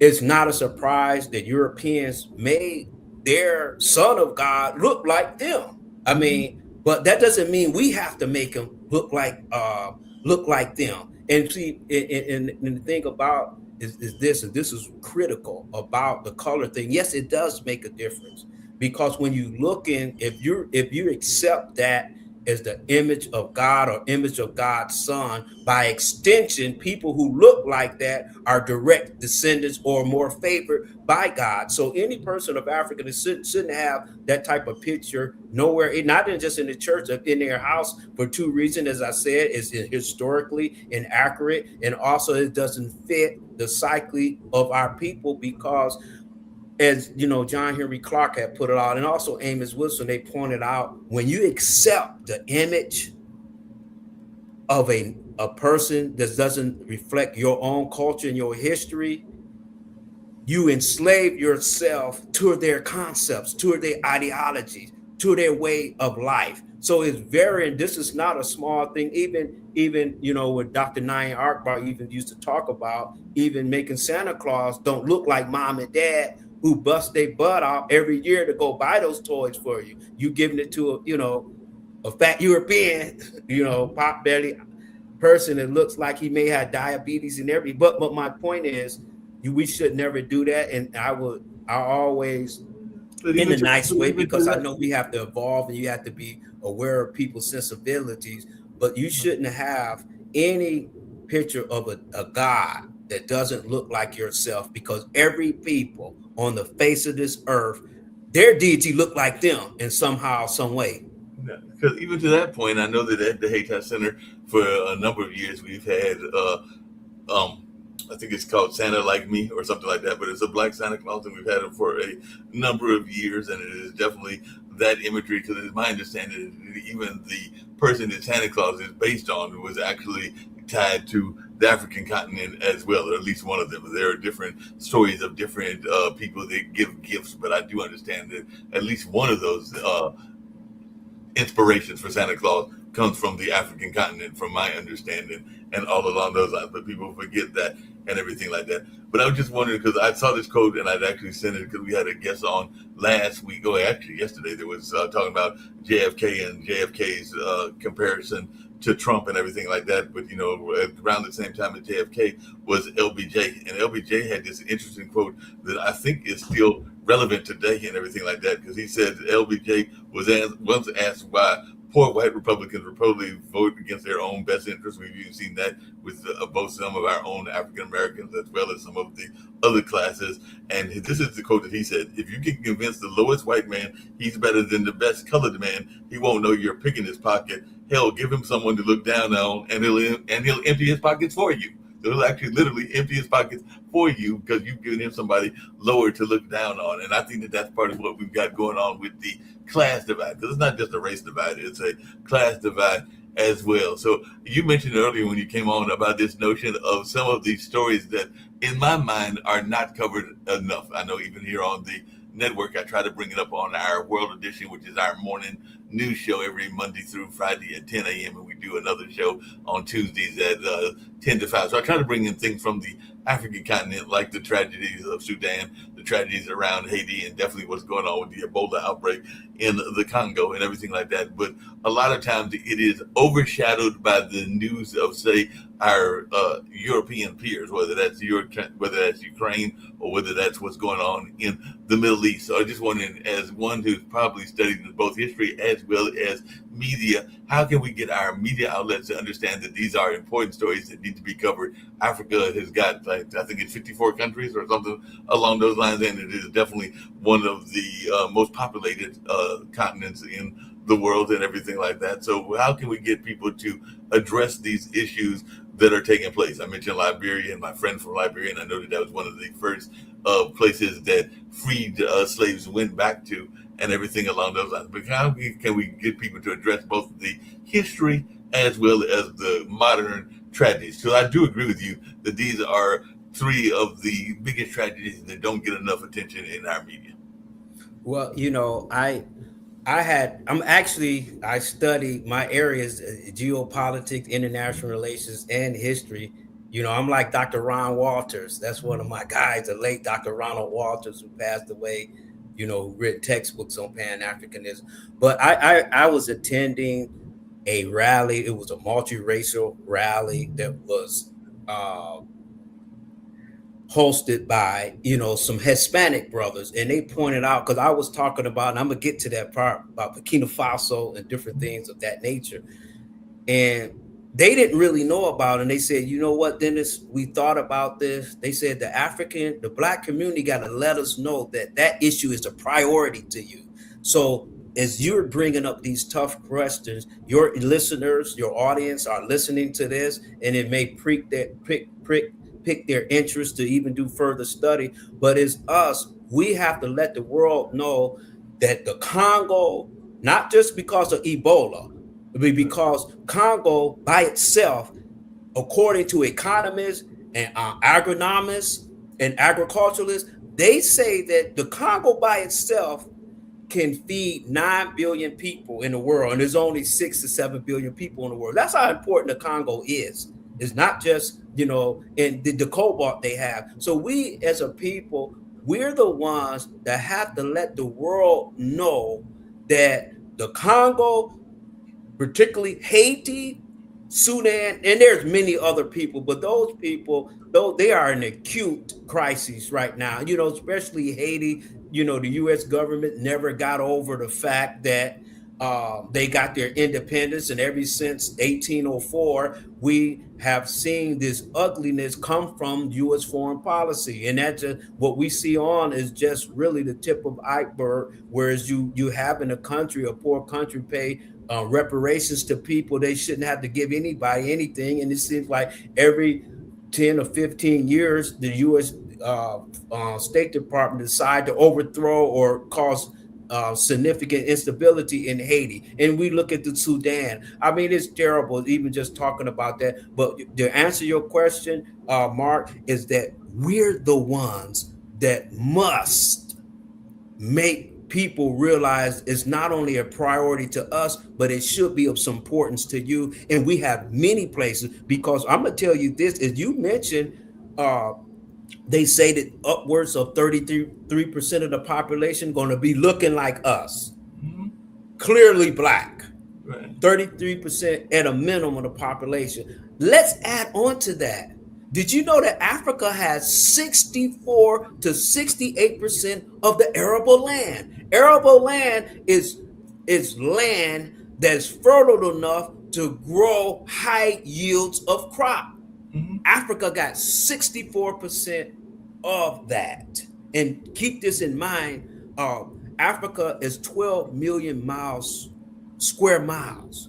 Very huge. You can put China, United States, India, Western Europe there easily, and still can put other places in there. That's how humongous Africa is. And it has 64% of the world's arable land, which Africa not only is going to be the population, but we're slowly increasing and becoming more of the breadbasket of the world. And we're not even going to get into the uranium, the lithium, the cobalt, the coltan. I can go on and on. And in fact, just let me say this one thing, because I'm a Pan-Africanist. So when I talk about Africa, not just Africa, but even just talk about Africa, I'm an African American as well. Right. When I talk about these things get excited because I study and I see that we're on the onset of the African century, but we're not excited about it, but we don't know. But you got people behind the scenes are shaking because it's our time. But just get to what you were saying, just Niger, for example. Niger took their uranium from France, and when they did that, Niger, for example, they supplied the energy for the entire Western Europe. They used to sell it for France for what was 80 cents per kilogram when it go for $220 a kilogram. When they stopped that, just by itself, they had created $384 billion revenue, according to Dr. Arikana Chiomborikwa. So Africa has enormous power that we don't realize it, but we start waking up. But Africa, to answer your question, Mark, Africa is very important and is slowly about to become an economic powerhouse as well as a central authority in world affairs. No, it's definitely going to be an authority in world affairs, because one of the mistakes that we don't want to make that has been made in the past is letting other people control our narrative, but also controlling our land. Because I know one of the things I mentioned, because they were talking about real estate earlier today on one of our shows, is this notion of how much of our land has been stolen and everything like that here in America, that we actually should have a lot more of our farmland than we actually own, because we allowed it to be stolen from us and from under us and everything like that. But I do know there are opportunities to us to get some land in the motherland as well and everything like that. So I just wanted your take on what we can do to protect the land that we have, because I know that even in my own family we have some land, and we're trying to do the best we can to maintain that land generation to generation and everything like that. So definitely, as I mentioned before, I know Ghana's been offering tracts of land to African Americans to come back home, but that's just one of a couple of countries that were doing that. So what is your thoughts around how we can build up our own land mass? Because that's something that we should have had. There's the whole notion of 20 acres and a mule, 40 acres and a mule and everything like that, but we never really got our 40 acres and a mule and didn't really get what we were promised. And that's even the whole conversation around reparations and everything like that. So what is your take on how we can actually get land here in the States and also possibly be good partners with our brothers and sisters on the motherland? Yes, one thing about the racists in this country, they never intended to give us reparation. It was something a hope that they put in front of us. And every so often they dangle it. They have reparation commissions. They have Dr. Claude Anderson there. They even have myself there before, even here in Detroit City Council. But right soon as the camera leaves, there's no follow-up or anything meaningful. It's just a false hope that they put out there. But we should be trying to get reparations because they owe us reparations. But what I learned, I studied the history of reparations, and actually, normally the powerful people make the weaker people pay them reparations. That's how it usually goes. And unless you can force them or have some leverage that's why Africa is going to come in. It's going to come in into play. But you have to have leverage in order to pressure them to give people of us reparations. Other than that, they're just going to dangle it around every so often, every election. They're going to maybe, mention it here and there to get our hopes real high and our expectations. And then there's never going to be no follow through. But I'm going to tell you this. I was at the Burkina Faso embassy and talking to the ambassadors as well as their diplomats. And they said something that really knocked me off my feet. And it has something to do with what you do. And they told me, they said that all of the land and the businesses that the former colonizers used to have, we are willing to give them to African Americans as long as they had the capacity and the skill set to continue them. We're talking about billions of dollars. I couldn't wait to come back to Detroit and tell people, guys, they're talking about giving us tens of thousands of acres of land for free. They look me in the eye. And as diplomats, I'm a pretty serious person. They pretty serious person. We don't have time to play with each other's emotions. They look me in the eye and tell the African-American community that we're going to give them land with wheat on it.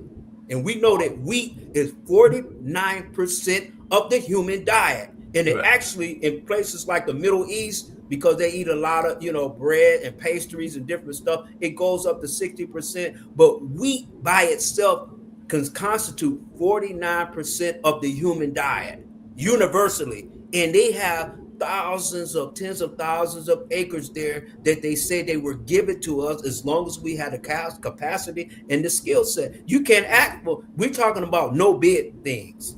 Right. And they had told me that Africa is open up his stretching forth his hands like Marcus Garvey had described it, and they're trying to give it to us. But what's happening is because Donald Trump now and the rest of them, they keep us distracted of what's going on and this and that. They don't let the Somali referee come in, and then they doing so much terrible stuff that we're not able to recognize that we back on the big stage right now. And I got plenty of examples to show, but they don't want us to tell each other that. They don't want us to know the significance of Africa. You know why? Because they want Africa for themselves. No, they don't want you to establish diplomatic ties with Africa, because you know what that means, Mark? That means instead of you paying $4,500 per ounce of gold, they're going to give it to you for $3,100, where nobody else can compete with you. That's what the Mali ambassador and foreign minister personally told me. That when they invited me to a think tank just a few months ago in Washington, D.C., the Stimson Center. We had all the African ambassadors and foreign ministers, and they told me to come in there. They saw me. I walked in the door, and the thing, you had to, get scanned, fingerprint, and everything. It's only like 30. They invited me there. And when I went in there, they said these things. So Africa is opening up the door. It's giving us opportunity. They want to give us free trade, or what they call favored nation status with them, zero tariffs.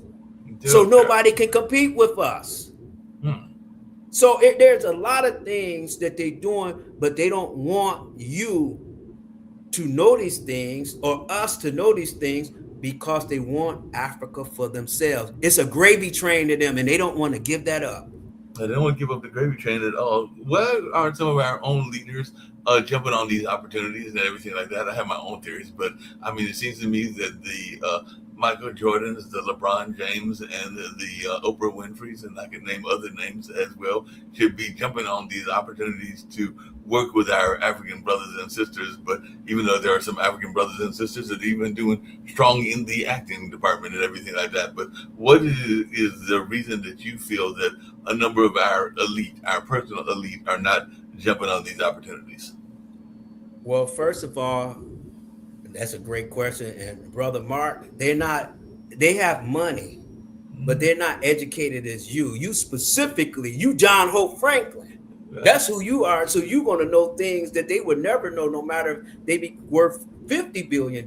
That's one thing. And secondly, they are entertainers. We have to realize they are entertainers. That's what they get paid to do. So we can't expect them to be thinking like Dr. Claude Anderson or Julianne Malveaux or Dr. John Henry. They're not going to be thinking like that. Although, and that doesn't mean that they're bad people. And thirdly, you have to realize this. They were allowed to get so big for a reason. They see what happened to Colin Kaepernick. They see what happened to Kyrie Irving. They see what happened to all of these people who start speaking in the way that you do. And it's not just a recent phenomenon. It always been like that and even some of the churches, unfortunately, there's a reason why they get these tax exemption status, not to be political. In other words, it's hush money to them. They're not going to do like Martin Luther King would do or Reverend Alexander Cromwell, because the original Christians, I tell people this, I went to go visit the actual site where Nat Turner was hung at. It's in Copeland, Virginia, in Southampton County. I went there at 5 o'clock in the morning. I woke up almost the whole time. Even the sheriffs, and they kind of like sympathized with me, and they showed me everywhere. But I read there, Nat Turner was a Christian minister. His name was Minister Nat Turner. Gabriel Prosser was Minister Gabriel Prosser. D. Mark Vesey was Minister D. Mark Vesey. They were Christians. So, but because, because of their impact, most people realize not to think like Malcolm X or Martin Luther King. This is going to happen to you. You're not going to get those endorsements. You're not going to get that deal on MSNBC. You're not going. They're going to treat you like Frances Cress Welsing, who even HBCUs they wouldn't hire her, or even Dr. John Henry Clark. So what I'm saying is, they know their place. They know what they can say and what they can't say. They like the money, and I'm not saying they're bad people, because, you know, when I was younger, I was talking to a scholar who is self-taught that has 3 postdoctorate degrees in economics, mathematics, and physics. He never been to school before in his life. He's from Jamaica. Very unique. And he told me this because I used to get mad at a lot of the civil rights groups and a lot of these groups. I want them to, get tough. And he told me this. He said, you know what, Dennis? They never said that they were radical or they're Pan-Africanists or they're revolutionaries. He said they never claimed to be that, but you want them to be that. They said you the one that's, the Pan-Africanist or the progressive. You can't expect them to become who you want them to be. They are who they are. Now, that doesn't mean they're bad people. That sometimes, as I said, I was talking to A. Peter Bailey in Washington, D.C., a beautiful person. I got a book he won't sell nobody. He got it, and here it is right here. Okay. Yeah. Okay, he gave me this book, and he's 88 years old, and I make sure I call him at least twice a week, and he told me something that was very significant, about Malcolm X and how Malcolm X was a Pan-Africanist.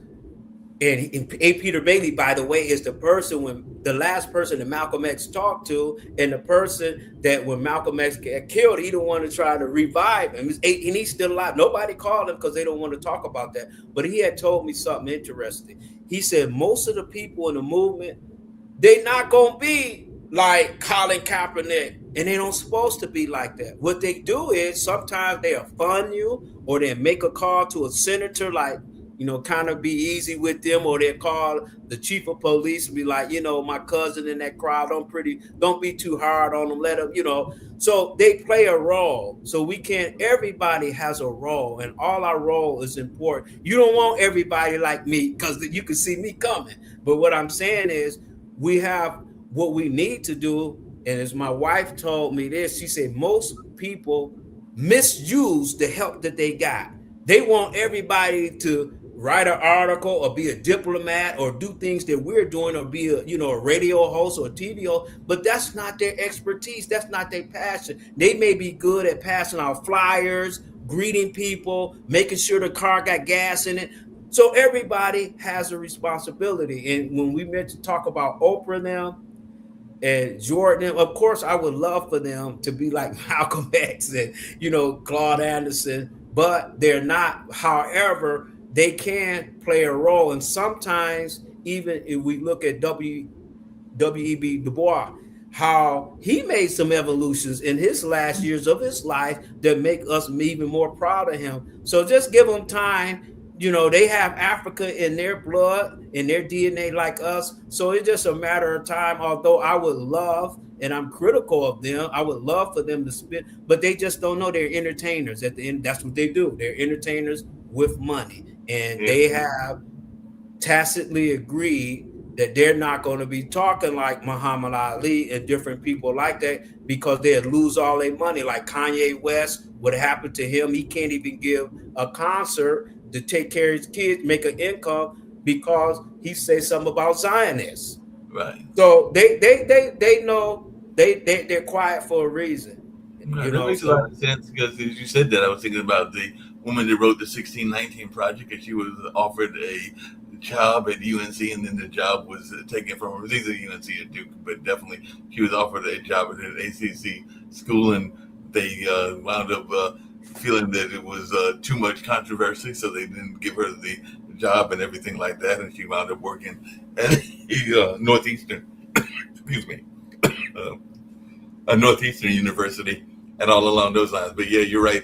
A lot of times we've got to understand where they are coming from as well, because right now it seems to be, we had Bakari Sellers speak at the Hayti Center this past Friday, and I know part of his conversation was that part of the reason that folks are failing in our school system is because a lot of them are hungry. They're not getting adequate food in the school system. But he was also talking about how there is an attempt to divide the left into the established left and the more radical left. So it's kind of like that whole notion of even what we saw, because they've been doing this for years, that whole divide and conquer thing, because we can even see it with Marcus Garvey and some of the people that oppose Marcus Garvey, but even Martin and Malcolm, and definitely Booker T. Washington, and who you just mentioned earlier, and W.E.B. Du Bois. It had different philosophies. Some of them wanted to be more integrationist, and some of them wanted to have us upbuild our own communities, and all along those lines and everything like that. But even one of the things I talk about in our history talks is that sometimes the class divide also played a part as well, because one of the things that I mentioned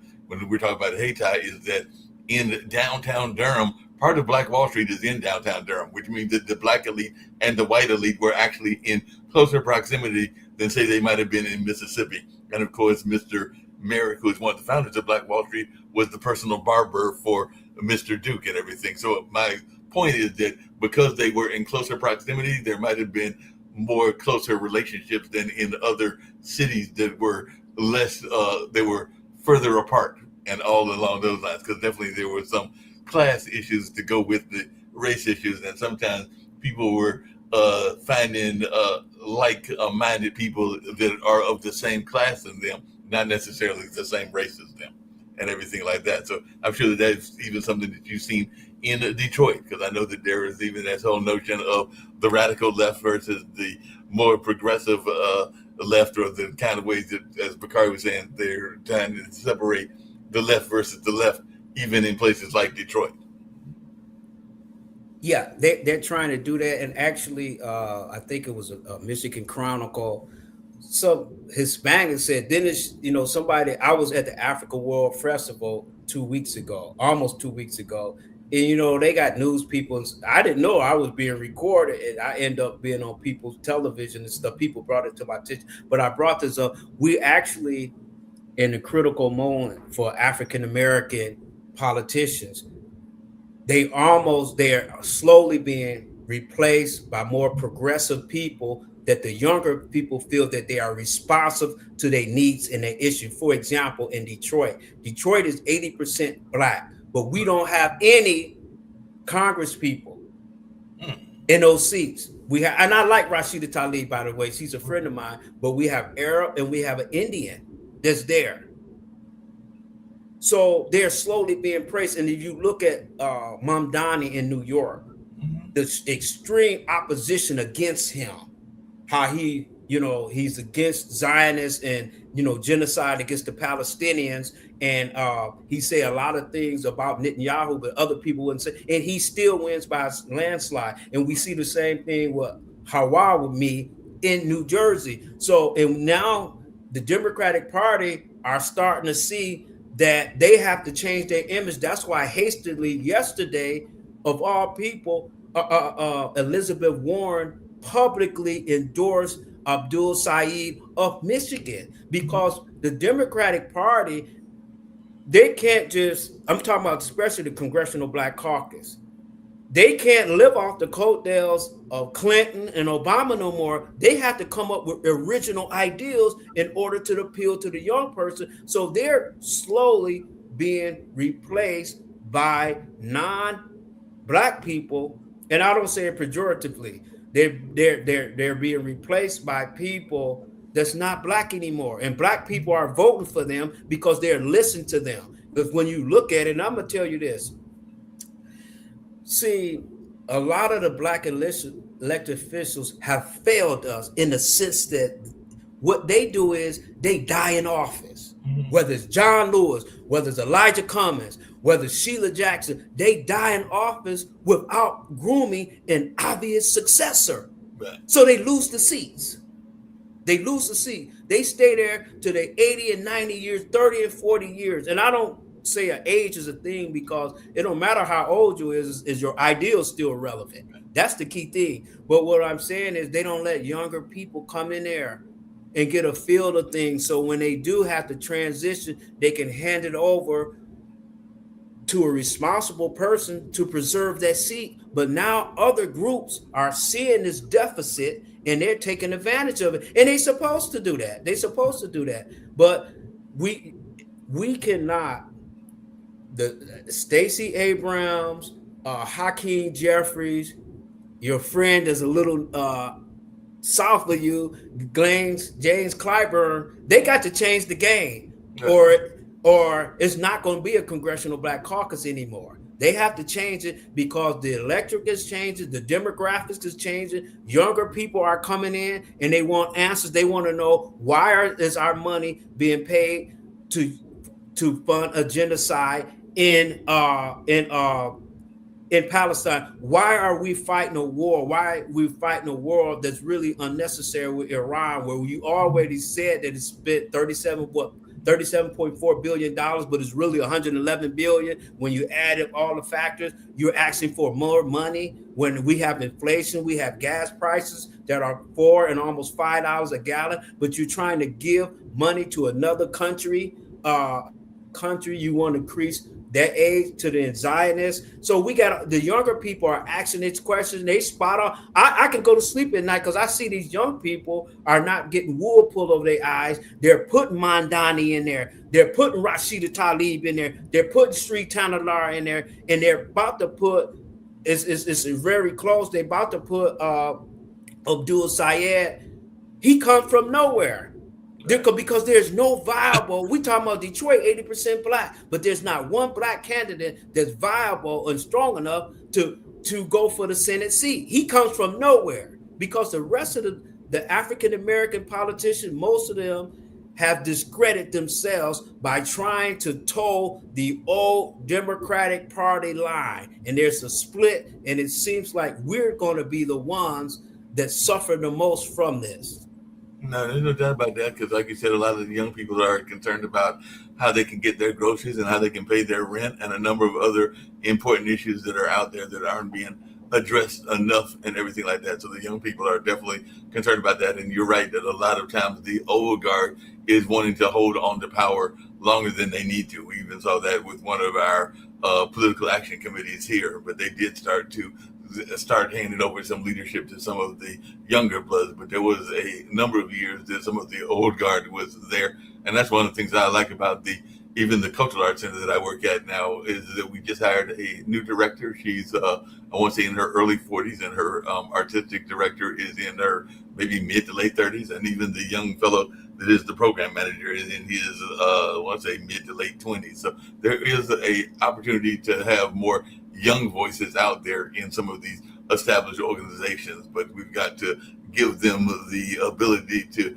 have that voice while also recognizing that the historical voice is also important because, like I said, I think Desan is in his 50s and he's in our poetry community. Matter of fact, I know he just said I think his fiance just turned 50 and I think he's like 52 or something like that. So we have to have that balance of both those that are maybe in the middle age to the elderly range and everything like that to the young people. And we got to have the respect of each generation respecting each other, but also listening to each other, because sometimes we don't do a good job of listening to our peers, whether they are of the same generation or another generation. But I'm a big believer in us listening to each other and learning from each other and all in that space. Well, this has been a great conversation. I'm glad that Courtney introduced me to you and everything like that. I have to get you back on another show as well and some of our other shows, but you've definitely given us a lot to think about, and I tried to share some of my insights as well. But as I told my first guest, I always get my guests to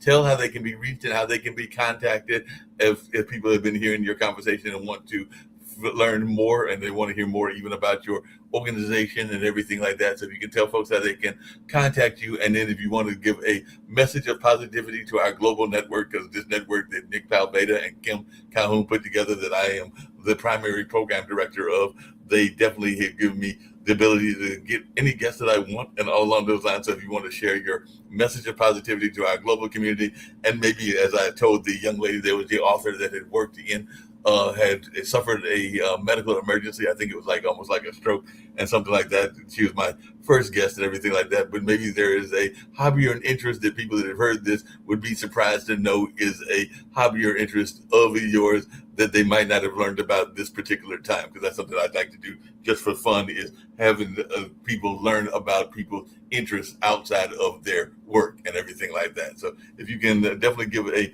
message of positivity and how they can contact you and any other message you want to share, because it's very important that people understand that we're about to be running things and all along those lines. So definitely if you want to share that, I'd greatly appreciate it. Yes, thanks for giving me this opportunity. But again, I just want to take my hat off to you, and I want to come down where you at, and you can give me a tour of what's going on, because as a Pan-Africanist, I want to help people that's doing the right thing. And it's not just Black people, European, white, Asians, we for it all. So I would love to come down there and get a tour of what's going on. And matter of fact, let me know how I can help out. Let me know how I can help out. But I wanted to say this, that there are moments in times that are not only consequential, but defining. And we are in one of those moments now. We're actually in what you call a geopolitical shift that are favorable for people of African descent. And when I talk about it, we were on two things. We're talking about the African, we're in a geopolitical shift, otherwise known as an inflection point, and we also in the African centuries. These two things are converging and are favorable to us, but how we respond to these two moments is going to likely determine the next 100 years of our status here on this earth. But it's not going to come automatically. It's going to take work from us, that we have to do that. But fortunately, I want people to know that Africa is not poor, but in Rodney's words, Africa has been robbed. That's why, and Africa is waking up. We got Mali, Burkina Faso, and Niger have kicked out the colonizer, took control of their natural resources and redistributed the wealth amongst the people. And they have created hospitals, they have created free healthcare, they have created free transportation and free education to all their citizens who are part of the Alliance of Sahel states. And the media don't want us to hear that. They're going to try to silence them, call them dictators and all of these nasty names. But in reality, you have Africa is waking up, and Africa is there for you. But for more views of this nature, you can go to www.centerforpanafricanstudies.org, or you can go to www.friendsofthesahel.org, or you can contact me directly at director@centerforpanafricanstudies.org, or you can call me at 313-431-3704. And it was a sheer pleasure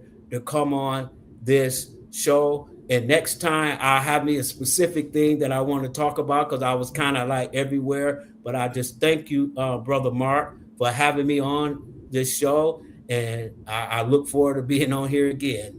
Yeah, I definitely look forward to having you back on again. And definitely there's some other shows, including our new show that we do every morning at 10 that I'd love to have you on as well in the near future. So there are a couple of other opportunities that you can have to share a lot of your viewpoints as well as others as well. So definitely I'm looking forward to that. And you have a standing invitation. Courtney will tell you that I'm very much involved at the Hayti Center, but anytime you're visiting Virginia or any of our adjacent states, even South Carolina, you want to come to Durham, North Carolina, I am the staff historian there, so I would love to give you a tour and talk about some of the Black Wall Street that was going on, and even attempts to possibly even create some models around the historical Black Wall Street in a more modern version that even some of my board folks are involved in as well. So given kind of like Salem Village a historical narrative, kind of like looking at what it used to look like, but also creating a modern version of it as well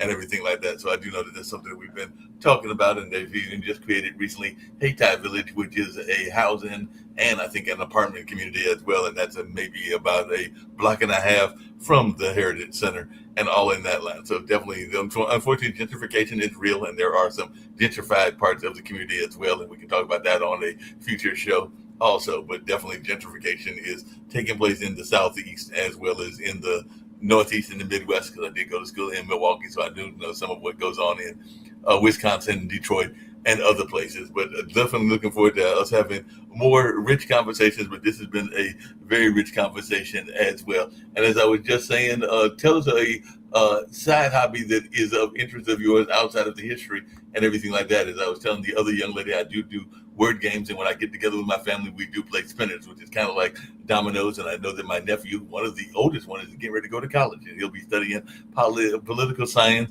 possibly looking at becoming a lawyer, as what I like to call an activist lawyer, and all along those lines. So definitely looking forward to his conversations as well. And by the way, we've got Sri Srinivasan.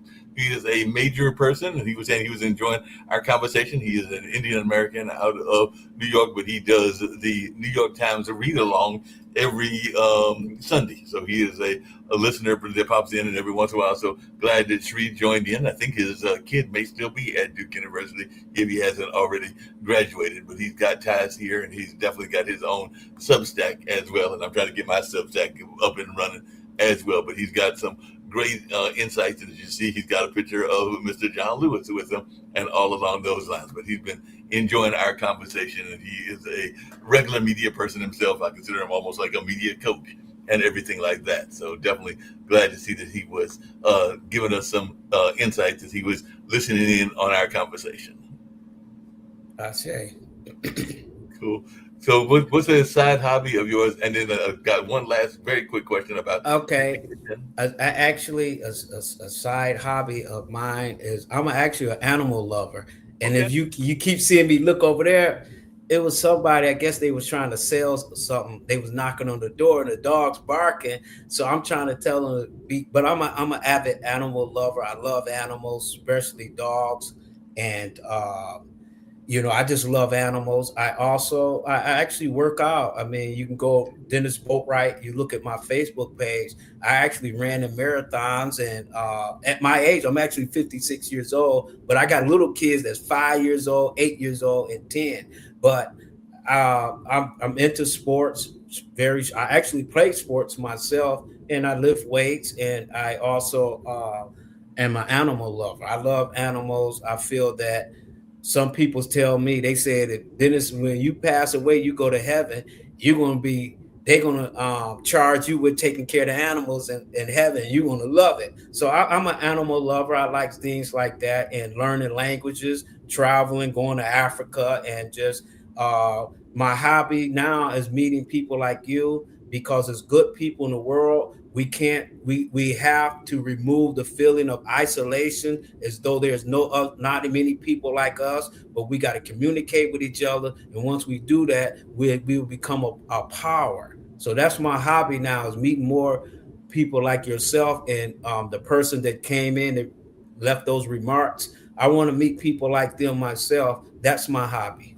No, I agree with you. That's a great hobby, and I'm an animal lover as well. A friend of mine turned me on to Merlin, which is an app that lets you hear the different birds and identify the various birds, and I have had different animals. My brother's actually got a dog, and one of the dogs is actually having some serious health issues, and all along those lines. And I've had definitely in my life dogs, cats, even geckos, and raccoons and goats as a youngster and everything. So I'm a big fan of animals, and even just sometimes looking at animals when going outside, even seeing something as simple as the beauty of a butterfly or a rabbit walking around, or even sometimes me and my mom were talking earlier today in her backyard in Rocky Mount, North Carolina.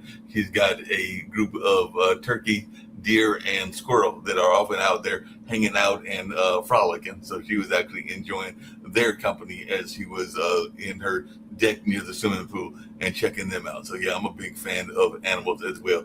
The last question I've got for you, just really quickly, I'm gonna play this video to get us on out of here and everything like that, is this is a gentleman from Oklahoma, and he talks about the importance of education, but not just the education in the sense of teachers, but also the support staff, whether that's the guidance counselor, whether that's the cafeteria worker, the janitor, or the resource officer, and all along those lines. So before I play this particular video, because he honors a number of these people out of Oklahoma and worldwide, as he likes to put it in the video and everything like that, who is a teacher that influenced you, or somebody that was part of the support staff? It might have even been a cafeteria worker. I know that my grandmother on my mother's side was a cafeteria worker, and my grandmother on my dad's side was a librarian. She actually created Richard B. Harrison Library, which is the African American library in Southeast Raleigh, which is part of our rich African American history and all along those lines. So is there a teacher that necessarily influenced you? And then I'll play this video and get us out of here on this particular show and everything like that. But is there a teacher or somebody in the support staff that influenced you? Maybe it was even a coach, because you mentioned being an athlete. Yeah, I would have to say it was my mother, but I'm actually an orphan. She passed away when I was 4 years old, but she the one made me a critical thinker based upon her genetics she gave me. But a person who had a big impact on me is Dr. John Henry Clark and Dr. Claude Anderson and Dr. Ron Walters. Dr. Ron Walters, I never met him before because of circumstances, but Dr. Ron Walters convinced me to be a political scientist, a real one, not to talk about it, but actually study it formally. And so those people has had an impact on my life, especially John Henry Clark. John Henry Clark made me want to be concerned and supportive of other people of African descent. So I have to say it's Dr. John Henry Clark. No, that makes sense. I mentioned John Hope Franklin. I didn't know him when he was living, just like I knew Baba Chuck Davis and everything like that. And as we were talking about Mother Nature and animals and all along those lines, what a lot of people don't know, and I unfortunately did not get a chance to see them, but I did have friends that saw them and say that they were amazing. One of John Hope Franklin's other interests outside of history, because he was definitely a major historian, was apparently John Hope Franklin had some of the most beautiful orchards that you will ever see and everything like that. So definitely a lot of people said that he's got a tremendous orchard collection when he was living, and I actually knew people that visited his house and actually got a chance to see those orchards and everything like that. So apparently he was very much into the plant life, not just the animal life, but the plant life as well. But I know my friend Brett Chambers, who teaches at North Carolina Central University, and even Buna, who's kind of like his play son, and is from one of the African countries. I think he's from Sierra Leone. That's either Sierra Leone or Senegal. I'm trying to remember which one of the S countries it is and everything like that. But definitely both of them told me that he had a great orchard collection and all along those lines. So definitely that's something that people don't oftentimes think about, John Hope Franklin. But yeah, apparently he was a major orchard grower. Mm-hmm. I seen it when they had him on C-SPAN one day. It was about 15 years ago or longer. And they were interviewing him, and he took them to his orchids in his backyard. Tremendous, and that's what he liked. That's how I am with animals. You get me around animals, Wolverines, everything. I'm just in bliss. I understand. So we're going to play this education video. Dennis, you've been a great guest, as was my other guest, the author that was on earlier and everything like that. So I appreciate having you both on the Online Dinner Party. It's a show that I bring on at least 2 guests, sometimes 4 or 5, and we just have rich conversations and learn from each other. Because I remember my parents, when they would be playing Bid Whiz, I would oftentimes hear them having conversation, overhear their conversations, and it's kind of what I have modeled this show after, and all along those lines. So in about 6 years, I think I've had probably close to several hundred guests and everything like that. But it's always good to have new guests and to learn new things from my various guests. I'm gonna play this video, get us on out of here, but I'll let you get a clip of this if you go to YouTube at podtv.tv, and I'll be uploading this either later tonight or no later than tomorrow. So you should be able to see it on the on-demand section as well. But it's been great having you as a guest, and I look forward to having you on future shows as well.